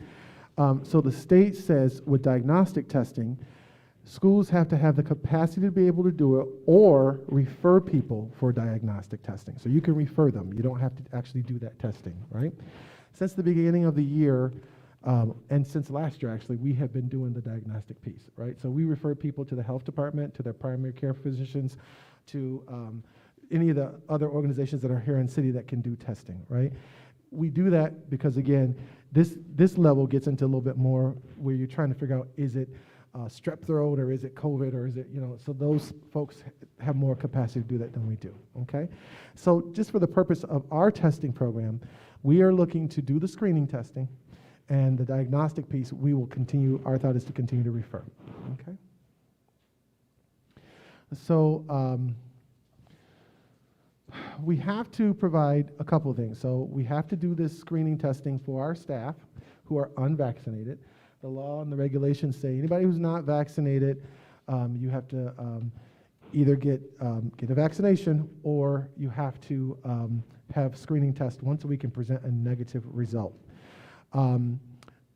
So we have checked on our staff to see how we're doing. We do have a good number of our staff who are vaccinated. I think the number is about 83.5%.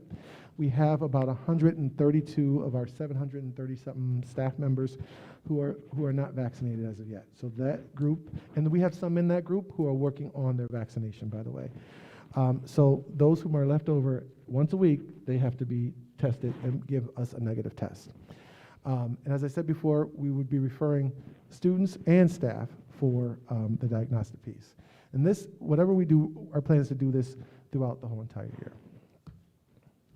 So is there a specific type of screening test? So yes, so there's, as I said, two types of screening tests, whether it's Quadro Bioscience or Affinity. We're looking to do pool testing. Now, the Quadro Bioscience, I'm going to call it QB for the purpose of the day. They can do about 12 people in their screening test. They do 12, right? The Affinity pool test allows for between 5 to 24 people at a time to be tested, okay? And then two differences. So the QB test is a saliva test. So you go in the mouth and you kind of do it in the mouth with a swab. The the Affinity test is a nasal swab. It's not the one where you put it way up your nostril to your brain. It's just kind of swirling around inside of your nose, okay? Individuals, by the way, we know can give the test themselves. They can swab their mouths. It takes 10 to 15 seconds, and that's pretty much how it does for the QB test. Ages 3 through 12, we know will need supervision. 13 and above, they can do it themselves, but we'll still have somebody on hand to help and support, make sure that kids are doing it right. All pool samples are combined into one, as I said, and then we kind of look at the pool. So one of the things that, again, our goal is to make sure that we get people the results within 24 to 48 hours. That's what we've been told, and that's their track record as a company. Both of the companies have good track records with that. If the pool is positive, If it's a QB test, you don't have to do anything because they already have the saliva test, right? They have a second sample for you already, and they'll just go ahead and do it with a saliva sample. They'll check for the second one. Same thing with the affinity test. They take 2 swabs, so you don't have to do anything more. We already would have that for you, and people just the company automatically does a second round of tests for individuals, okay? So how would we do this? Logistically, in terms of staffing, what we would like to do is on Monday mornings, between the hours of 6 a.m. until 8:30 a.m., any staff member that wants to participate in the screening test and that are unvaccinated, what we want them to do is that they would come to the district's transportation center. And this is anyone from any shift who needs to be tested. You can come to the transportation center. The buses are already gone, and we would have 2 bus bays set up. And basically, it's a drive-through test setup, right? You drive in with your car. We'll have a staff that's there that'll help you to get the test administered. It takes about 5 to 10 minutes per person, so we'll just kind of move them through. And then once tests are done, within 24 to 48 hours, you get your results back. There is a registry app if we use QB that it's a one-time kind of thing, and there's a bar scan code from that time forward, but Affinity doesn't have that. That's a type-in kind of situation. For students, the way that we would do it is on a weekly basis. Parents would receive notice through Parent Square that there's going to be a daily testing that's going to happen at your school this day of the week. And then parents would need to opt in, right? So they're going to have to go on a survey, click in, saying, I want my kid tested, and then there's a permission slip that they'd have to send into school. Hard copies will be available online and at schools. So anybody needs them, we'll make sure that we get them a permission slip. Once the slip is sent back, then a schedule will be set up for schools, and a team will go to the school. We'll have a room set up for testing. It's not the room for isolation. It's not the nurse's office. It'll be a separate room, and kids can come in, and they'll get their testing right there, okay? And then once the tests are done, they'll go right back to their classroom. And results, again, will be sent out to parents within 24 to 48 hours. And that rotation might change each week. It depends on how many kiddos we have tested. We're expecting probably at first we'll have a bunch, and then we may have not so many, right? We don't know. It depends on what happens with the vaccinations for younger kids. So we may be at one building more on one day of a week and less the next week, but we'll have that rotation set up for parents to know, okay? And again, it's an opt-in system. Now, we know that we may have some parents who may have questions about the testing. They may want information. We will post information online. But also, we have our COVID-19 hotline, and parents can go to the hotline, ask any questions, and we will help them in the system, even if it's just filling out the form or whatever it is that they need done. We'll have a team there to do that. Now, there are some staffing implications for this, because we really don't have enough staff to do all of this. We just don't. So what we think we're going to need is basically like an LPN, and then 4 to 5 additional staff folks to help us out. And that could be a combination of nursing aides and or clerical staff. Again, you don't have to have a medical person to help with the swabs at the college. I think the students in some cases are doing it. I'm not sure. Yeah, but we do the mouth one. Oh, do you? Yeah, okay. So, we think we're going to need some clerical folks, some nursing folks, and an LPN. The costing for this, so if we can get Affinity, which is where we're headed, then we'll just take the costing for it right from the federal dollars, basically, to cover it all. And then, that's pretty much where we're at.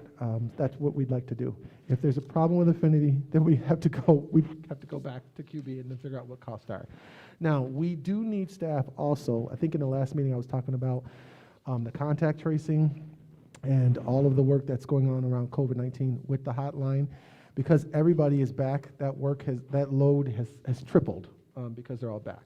And so the team that we have, they're keeping up, but it's tough.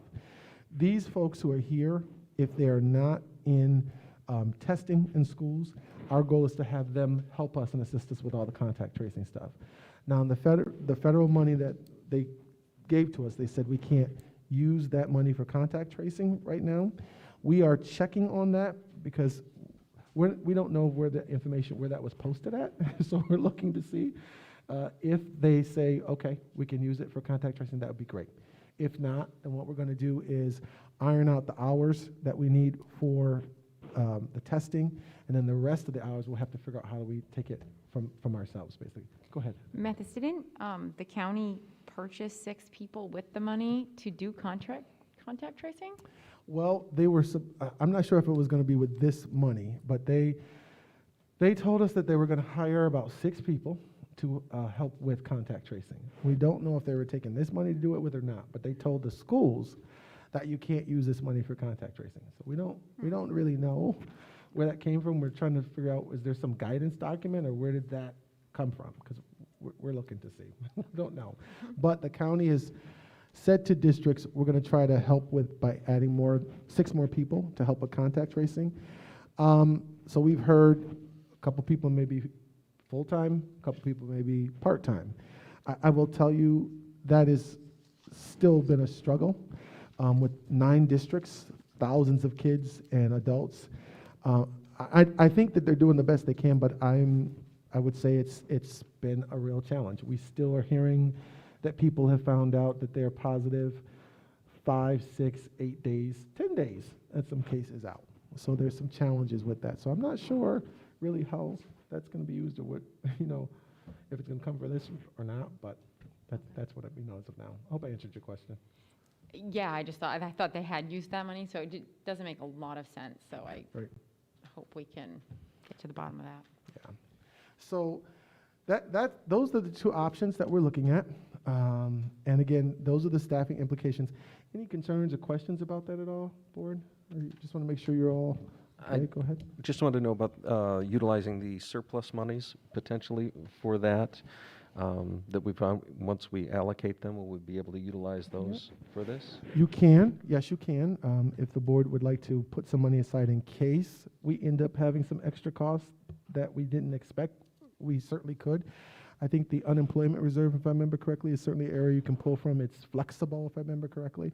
So you certainly could do that, and I think it would be a good idea, maybe to do some of that, just in case. Our goal is to try to get this for free, but just in case, it would be a good idea. That's my thought. Okay, all right. I had one other question. Do we know what the percentage of the student population that is vaccinated? Has it changed any, and are we following that number? I have requested that data. I don't have that yet in front of me. The last time we looked at it, I think it was like 14.3 or 14.5% of those students who were eligible to be vaccinated had been vaccinated. That was as of September 1. So I don't know how that information has changed as of yet, but that was September 1 coming into the school year. So I can check and ask again and find out. Yeah. What's that? That is a frightening low number. My recommendation to everyone is get vaccinated. I can't help it. It's my recommendation. Yeah. Yes. Unfortunately, throughout the county, what we know is that there's been some challenges with getting children vaccinated for various reasons. But coming into this year, that was our number. So, For adults in the county, we're at 53%. We're much lower than all of our neighboring counties. And our transmission rate is higher than all of our neighboring counties. yeah. I think the one group that had a higher rate was people over, I think, 65, if I remember correctly. They had the highest rate from the county, but a vaccination. Population. But All eligible people. yes, yeah. The 12-year-olds running them down. Yes. So I just wanted, I know this will not be popular, and I saw you say it can be used to incentivize. The monies can be used to incentivize as well. And my only question is, well, if you look at it and we do testing, we're dealing on the back end. If we do vaccination, we're dealing on the front end. We're potentially in a better situation. I'm just putting this up for discussion. But does it make sense to try and do that? I don't think people aren't getting, I mean, maybe this is just speculation, but I don't think that people aren't getting vaccinated because they don't know how to or where to find it, or that, there's some financial problem. I think it really is maybe a health fear, but also they have, kind of ethical reasons, their own. So I'm not sure that offering them money would change that, but potentially. Yeah, I don't know either, but I just thought, I'm just looking in terms of where, if we're being reactive in terms of responding and testing and see what we do, whereas our best case scenario is to get vaccinations and get the population, a higher proportion of the population vaccinated. So that's all. I was just curious relative to that. And could we put out a survey to find out in terms of students?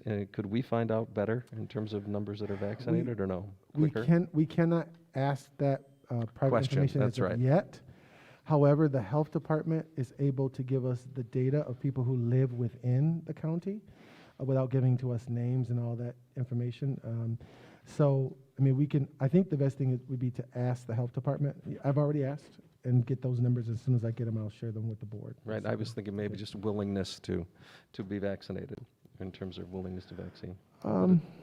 Is not an area we want to walk down. I would not. Yeah. I would not suggest or recommend that, just Okay. because I think it may open up some challenges for some people. And, we have some people who, for whatever reason, are strongly against the vaccination piece and might see that as a challenge. Got That's it. what I thought, basically. As far as the incentive piece goes, certainly that's up to the board. My thought is that throughout the county, from time to time, there are places that are doing incentives, right? They've been trying to do it all along. I think this county's done it off and on. I would rather that our people personally go to those places to get vaccinated. My thought would be, if it is at all possible, I think we could really use the funds to help us build the contact tracing team. Well, that's separate from the county funds, but also the testing part. I just think this is a big undertaking, and there's a lot of stuff that's going to happen. I think we should use it more towards that. That's my thought. And if we have to pay for the testing, I would do that. Maybe, but if someone wants an incentive, we could encourage them with names of places that do it. And we do have a list of places that the county puts out, like almost every other week. They'll give us a list, and we put it onto our website and say, hey, here's a place. And from time to time, you will see that they offer like incentives for people. Maybe that might be, I don't know, just a suggestion, unless the board wishes to do something different.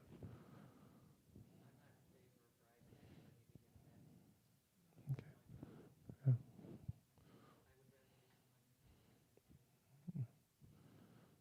You okay?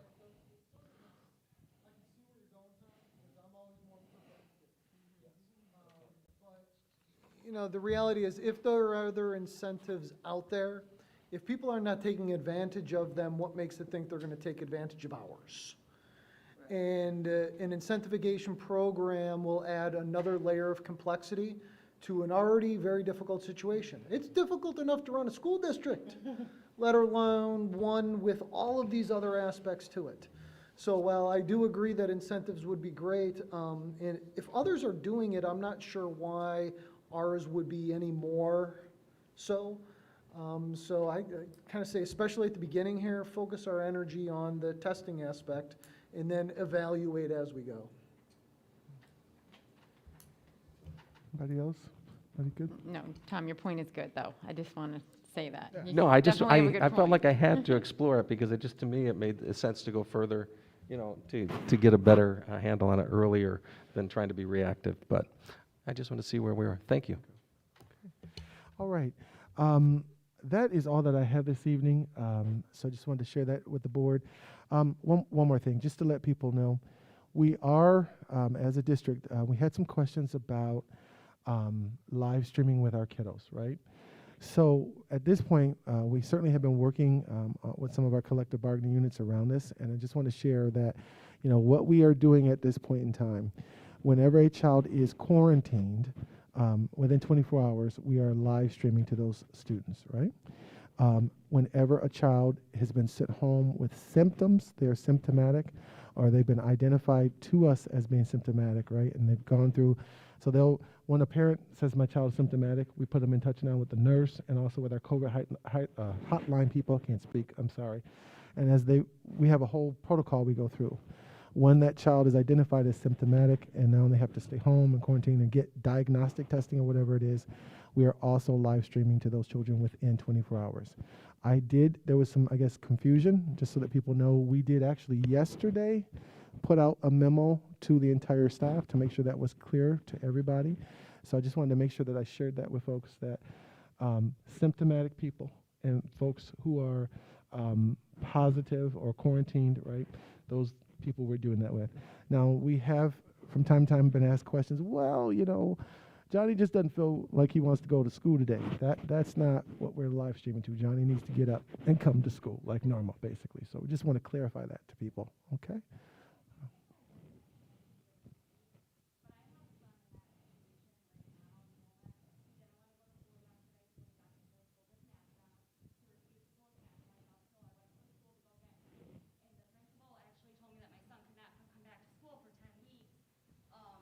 He has to do the virtual learning for the next 10 weeks, which I think is a little bit excessive. And it just shows my son that if he goes to school and is defiant against him, that he just won't have to go to school for the next 10 weeks. So I'm not sure of your particular situation, but I would say after this meeting, if you could talk to me about your child and what school and this information, then we can kind of go through it and understand this is, I don't know anything about a 10-week child out. This is new to me. So if you can talk with us, then we will figure out and problem solve. Okay? All right. Thank you. Okay. Okay. I just want to say quickly, I just looked up some really preliminary research, like out of McGill, about vaccine incentives, and it's a small benefit, like small but incremental. So it'll work on a small subset, and there's not really enough data to know how much yet. So just to finish off that conversation. Thank you. Thank you. Okay.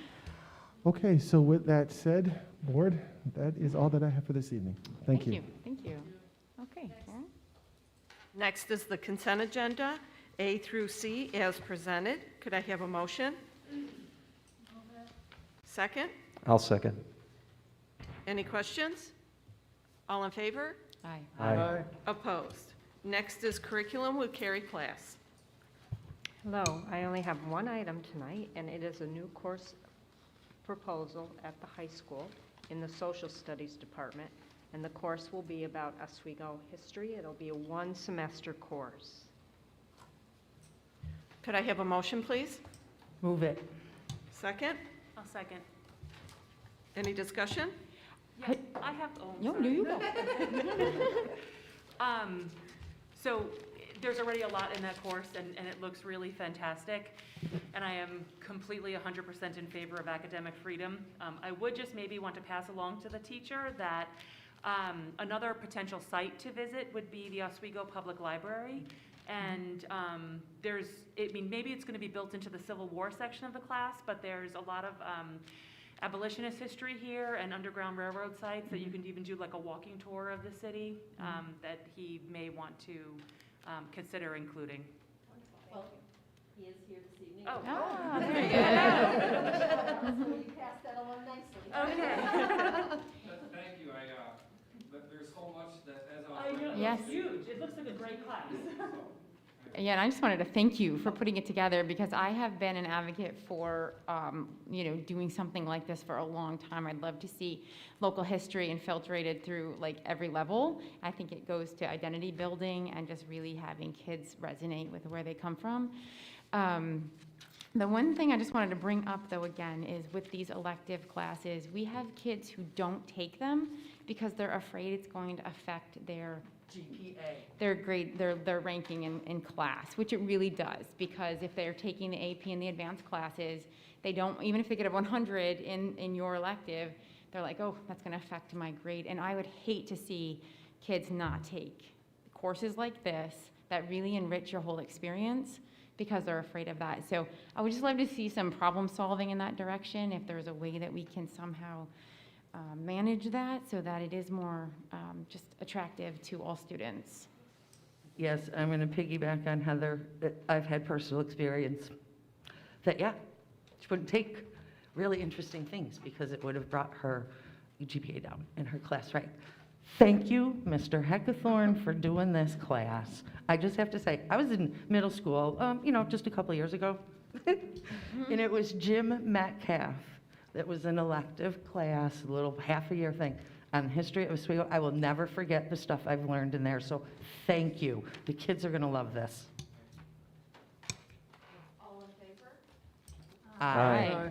Opposed? Next is personnel with Dr. Sweeney.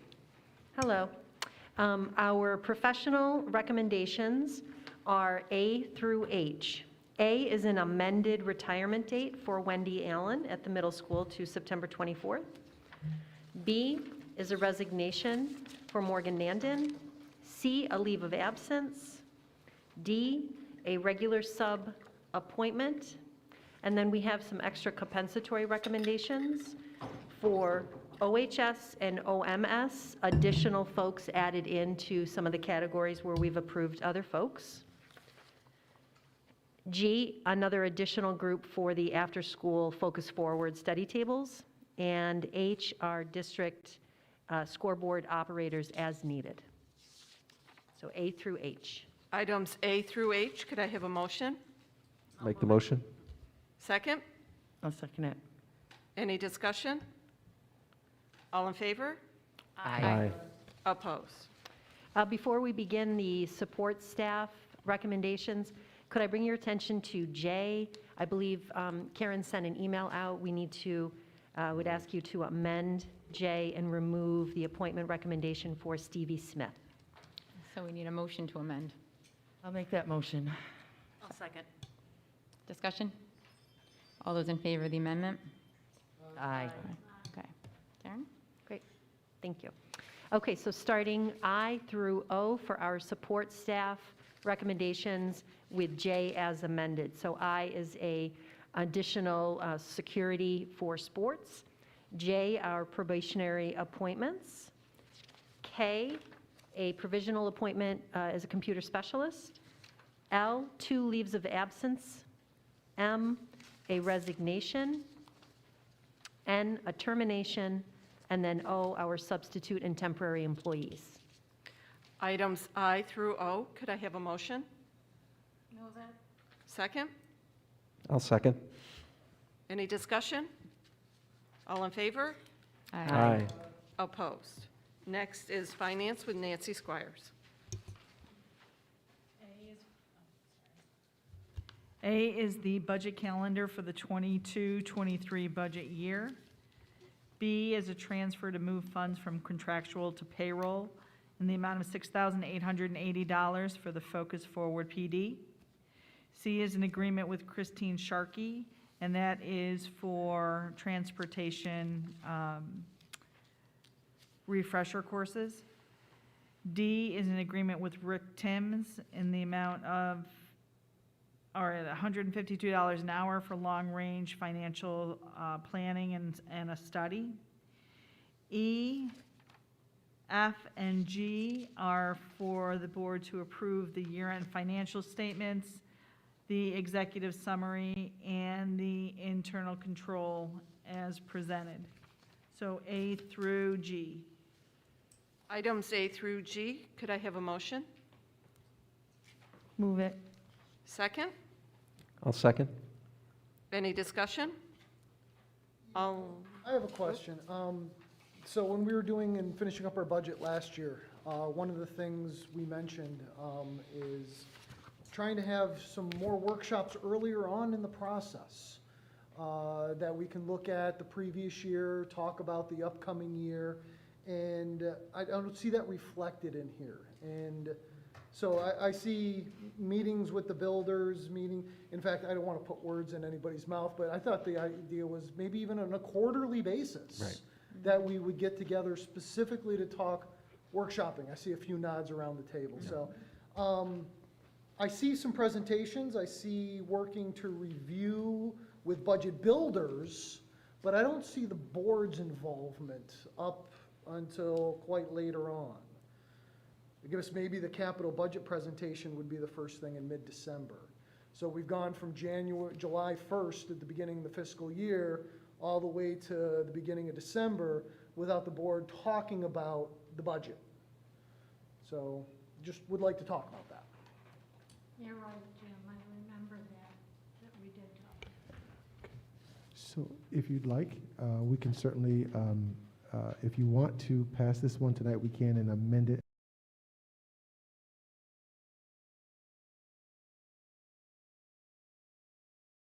Additional talking points and bring it back at your next meeting, whichever one you would like.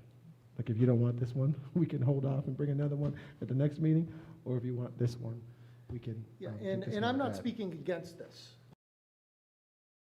I'm okay with moving forward as this as our blueprint with adding in those additional things as we can. Because I understand that your process, this would be even a little bit different. As we were talking about last time, this would be different than before. So, again, I'm not against this. I'm just saying that I would like to still live up to some of those things that we previously spoke on. So maybe if we go ahead and approve this, we could also bring forth some dates that we can also dedicate to conversations if the board about the budget. Just remembering that we're going to have some near future meetings to talk about Absolutely. the process. We'll bring those at the next meeting. Absolutely. Okay. I appreciate that. Thank you. Items A through G, all in favor? Excuse me. Aye. Opposed? Sorry about that. H is for the board to fund the workers' compensation reserve up to a maximum of $300,000. I is to fund the TRS reserve to a maximum of $620,120. J is to fund the liability reserve in the amount of $400,000. K is to fund the capital reserve at $5 million. L is to fund the employee benefit accrued liability reserve for $380,183. And M is not a reserve transfer, but this is to amend the current budget in the amount of $700,000, and that is to fund the local share of the soil remediation project. So I think that was H through M. Items H through M, could I have a motion, please? I'll make the motion. Second? Second. Any discussion? Yeah, I just wanted to be clear then. So Nancy, we're already transferring that money to cover the public share. We don't have to go into the capital transfer and then pull it out of there, correct? Correct. So this will be transferred over to the capital fund this year, so that when we have to pay the money, it won't come off the back end of any project. Right, it's just going to be earmarked for where it's going to be going right Correct. now. Okay, great. Thank you. So I have a comment and a question. The comment is, I think it's great that we're putting the lion's share in the capital, for two reasons. One, the previous facilities conversation, we talked about a number of things that are, especially at the middle school, that are academic, that are things that were not known before the previous capital project, that we could be looking at for the future. And the second aspect is the voters have to pay. And since this is tax money already collected, I love the fact that they have to reauthorize. So my comments. My question is, which of these funds, again, please remind me, which of these funds are we able to utilize for things that we need to do? For example, we were speaking earlier about maybe using some of this money for testing, if that's necessary. So I know some funds have restrictions, some funds we're allowed to dip into. Which are which? Unemployment. So the unemployment reserve is the most flexible. That is not in any of our resolutions for tonight. Okay. Because, Is that the only one? No, Anything that sits available to help support operating expenses? and if we pull the money from these reserves, by the way, it can only fund a contingent expenditure, which means it is necessary for the education or safety of students. Right. Which, for the testing, it would be for the laptops, the Yes. Chromebooks last year. That it is was. correct. And yes, Yep, absolutely. that is correct. So the ERS is one of them. ERS is not a flexible reserve. Unemployment. TRS is not a flexible reserve. The liability reserve, 24. I'd have to go back to the plan, Jim, to give you exact. Okay. So I the get- unemployment one, Jim, you certainly can take money from there. That's got about 2.5 million in it. I have it listed up here on top of Yeah. the thing, right? The liability one, the concern is that's really for, pending lawsuits Yeah. or investigations that you have going on there, so that wouldn't be a tough one. Let's see. The employee benefit reserve, that's really for payouts for employees at retirement. So it's really the unemployment one. We do have 2. Unemployment and workers' comp. Yeah, Yeah. that's true. We do have, so you have some money going over there to workers' comp now, it's like 300,000. And then the unemployment one has 2.5, which is pretty good, basically, I would say. Nancy's New York State unemployment hasn't told us, like, know. anything since a long time ago, right? Nothing at all. Not yet. Nothing at No. all, unfortunately. Well, maybe no news is good news. Probably not. I know, I know. So, So I think the, so I guess, so part of the issue I guess I have with this is then going back to our previous conversation when we were in the cafeteria a while back. And we were specifically talking about our reserves and how they're used for blips on the radar. And I won't go through the whole analogy again, but we've got a lot of blips worth of money in some areas. And I guess I wonder about the wisdom of the totality of the money we're looking at, 7.4 million, and only 300,000 of it going into the workers' comp, which is the one that we can actually use sort of as a flex account. Not literally, but just as an idea, things we can dip into. We're putting, again, capital, fine. But some of these other ones that we haven't had to use in quite a while, that we're funding even more to. yes, so, you know, you try to project what's coming down the line as best you can. The TRS, that's a teacher retirement fund. You know, that fund goes up one year and comes down another one, right? So we're trying to think that through. The liability one, you know, there could be liabilities, which is why we put the 400 there. We're in the middle of COVID.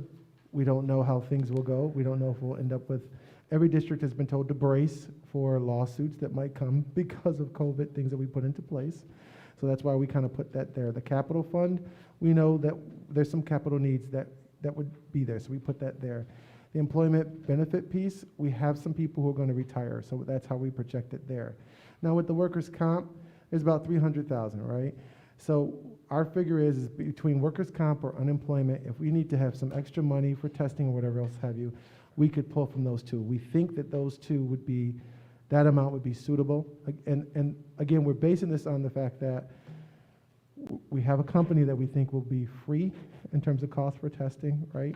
And we have about 700 plus another 100,000 for some of this. So we think we could cover it.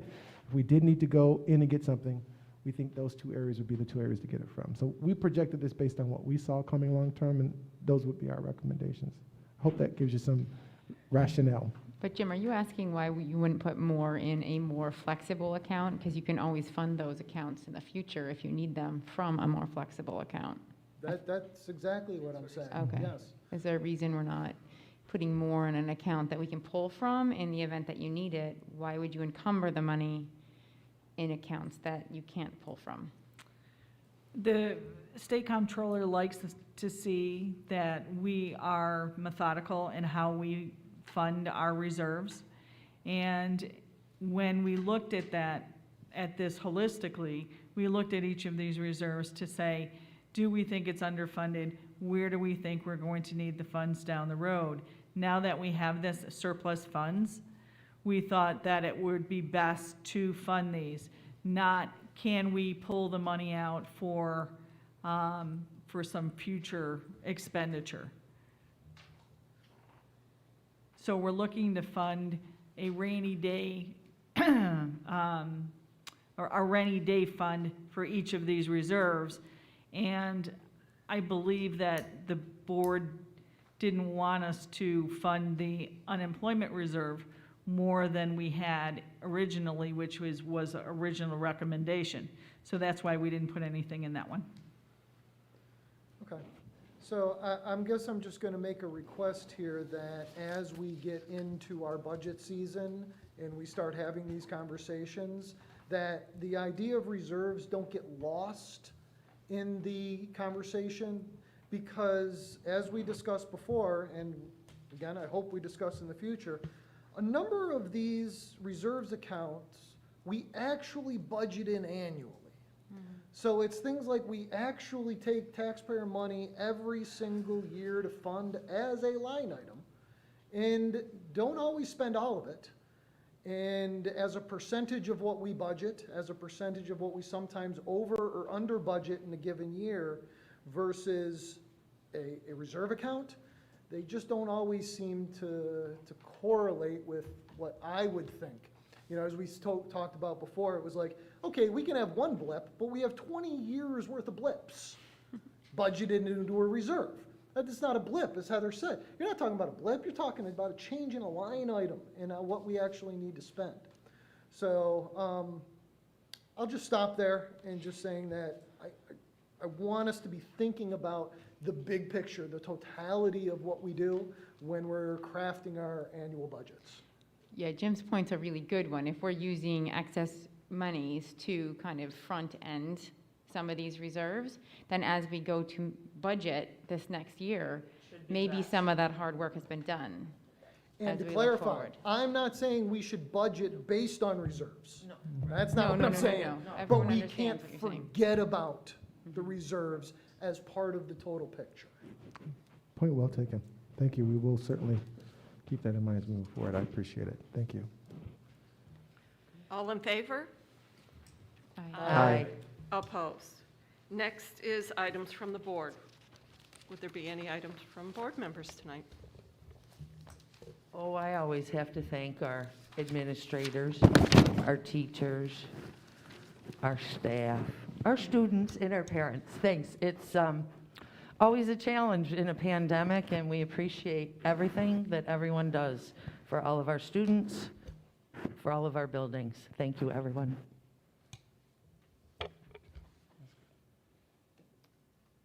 Anyone have anything else? I just wanted to say, I know we spoke about the band tonight, and that was great, and it was a great event.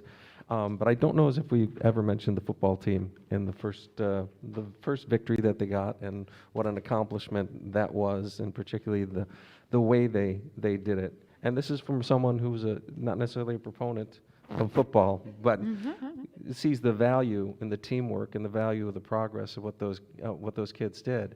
And I just thought that we needed to make note of that, because it was quite an accomplishment, and they've shown up, and I went to the game against Fowler, and they're making progress, and they're doing a good job, and they're really putting it out there. So I just wanted to recognize them.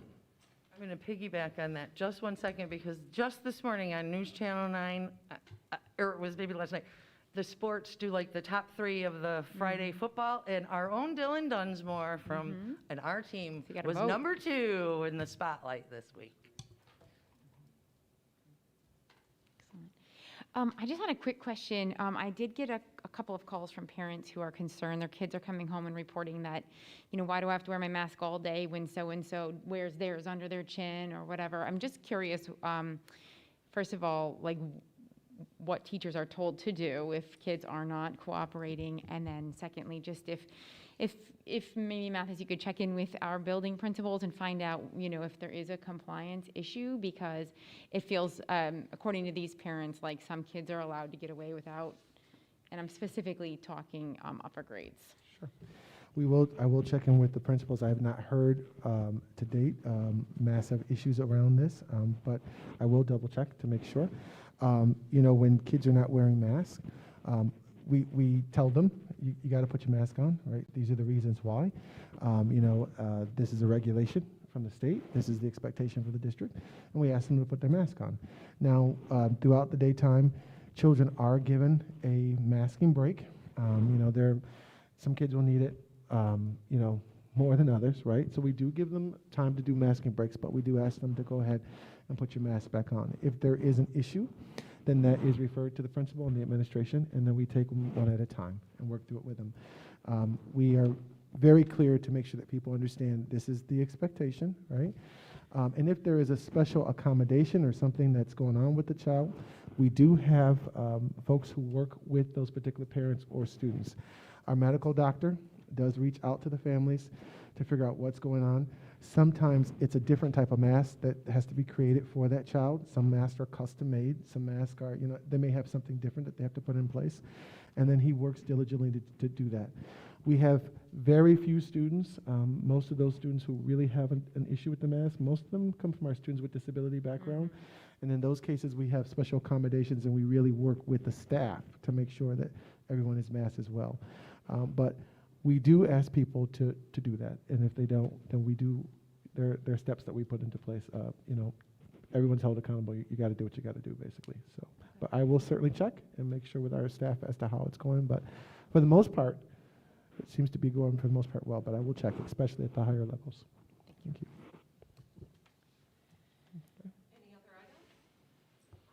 At this time, would the board need to move to executive session? Yes. Reason? Yes.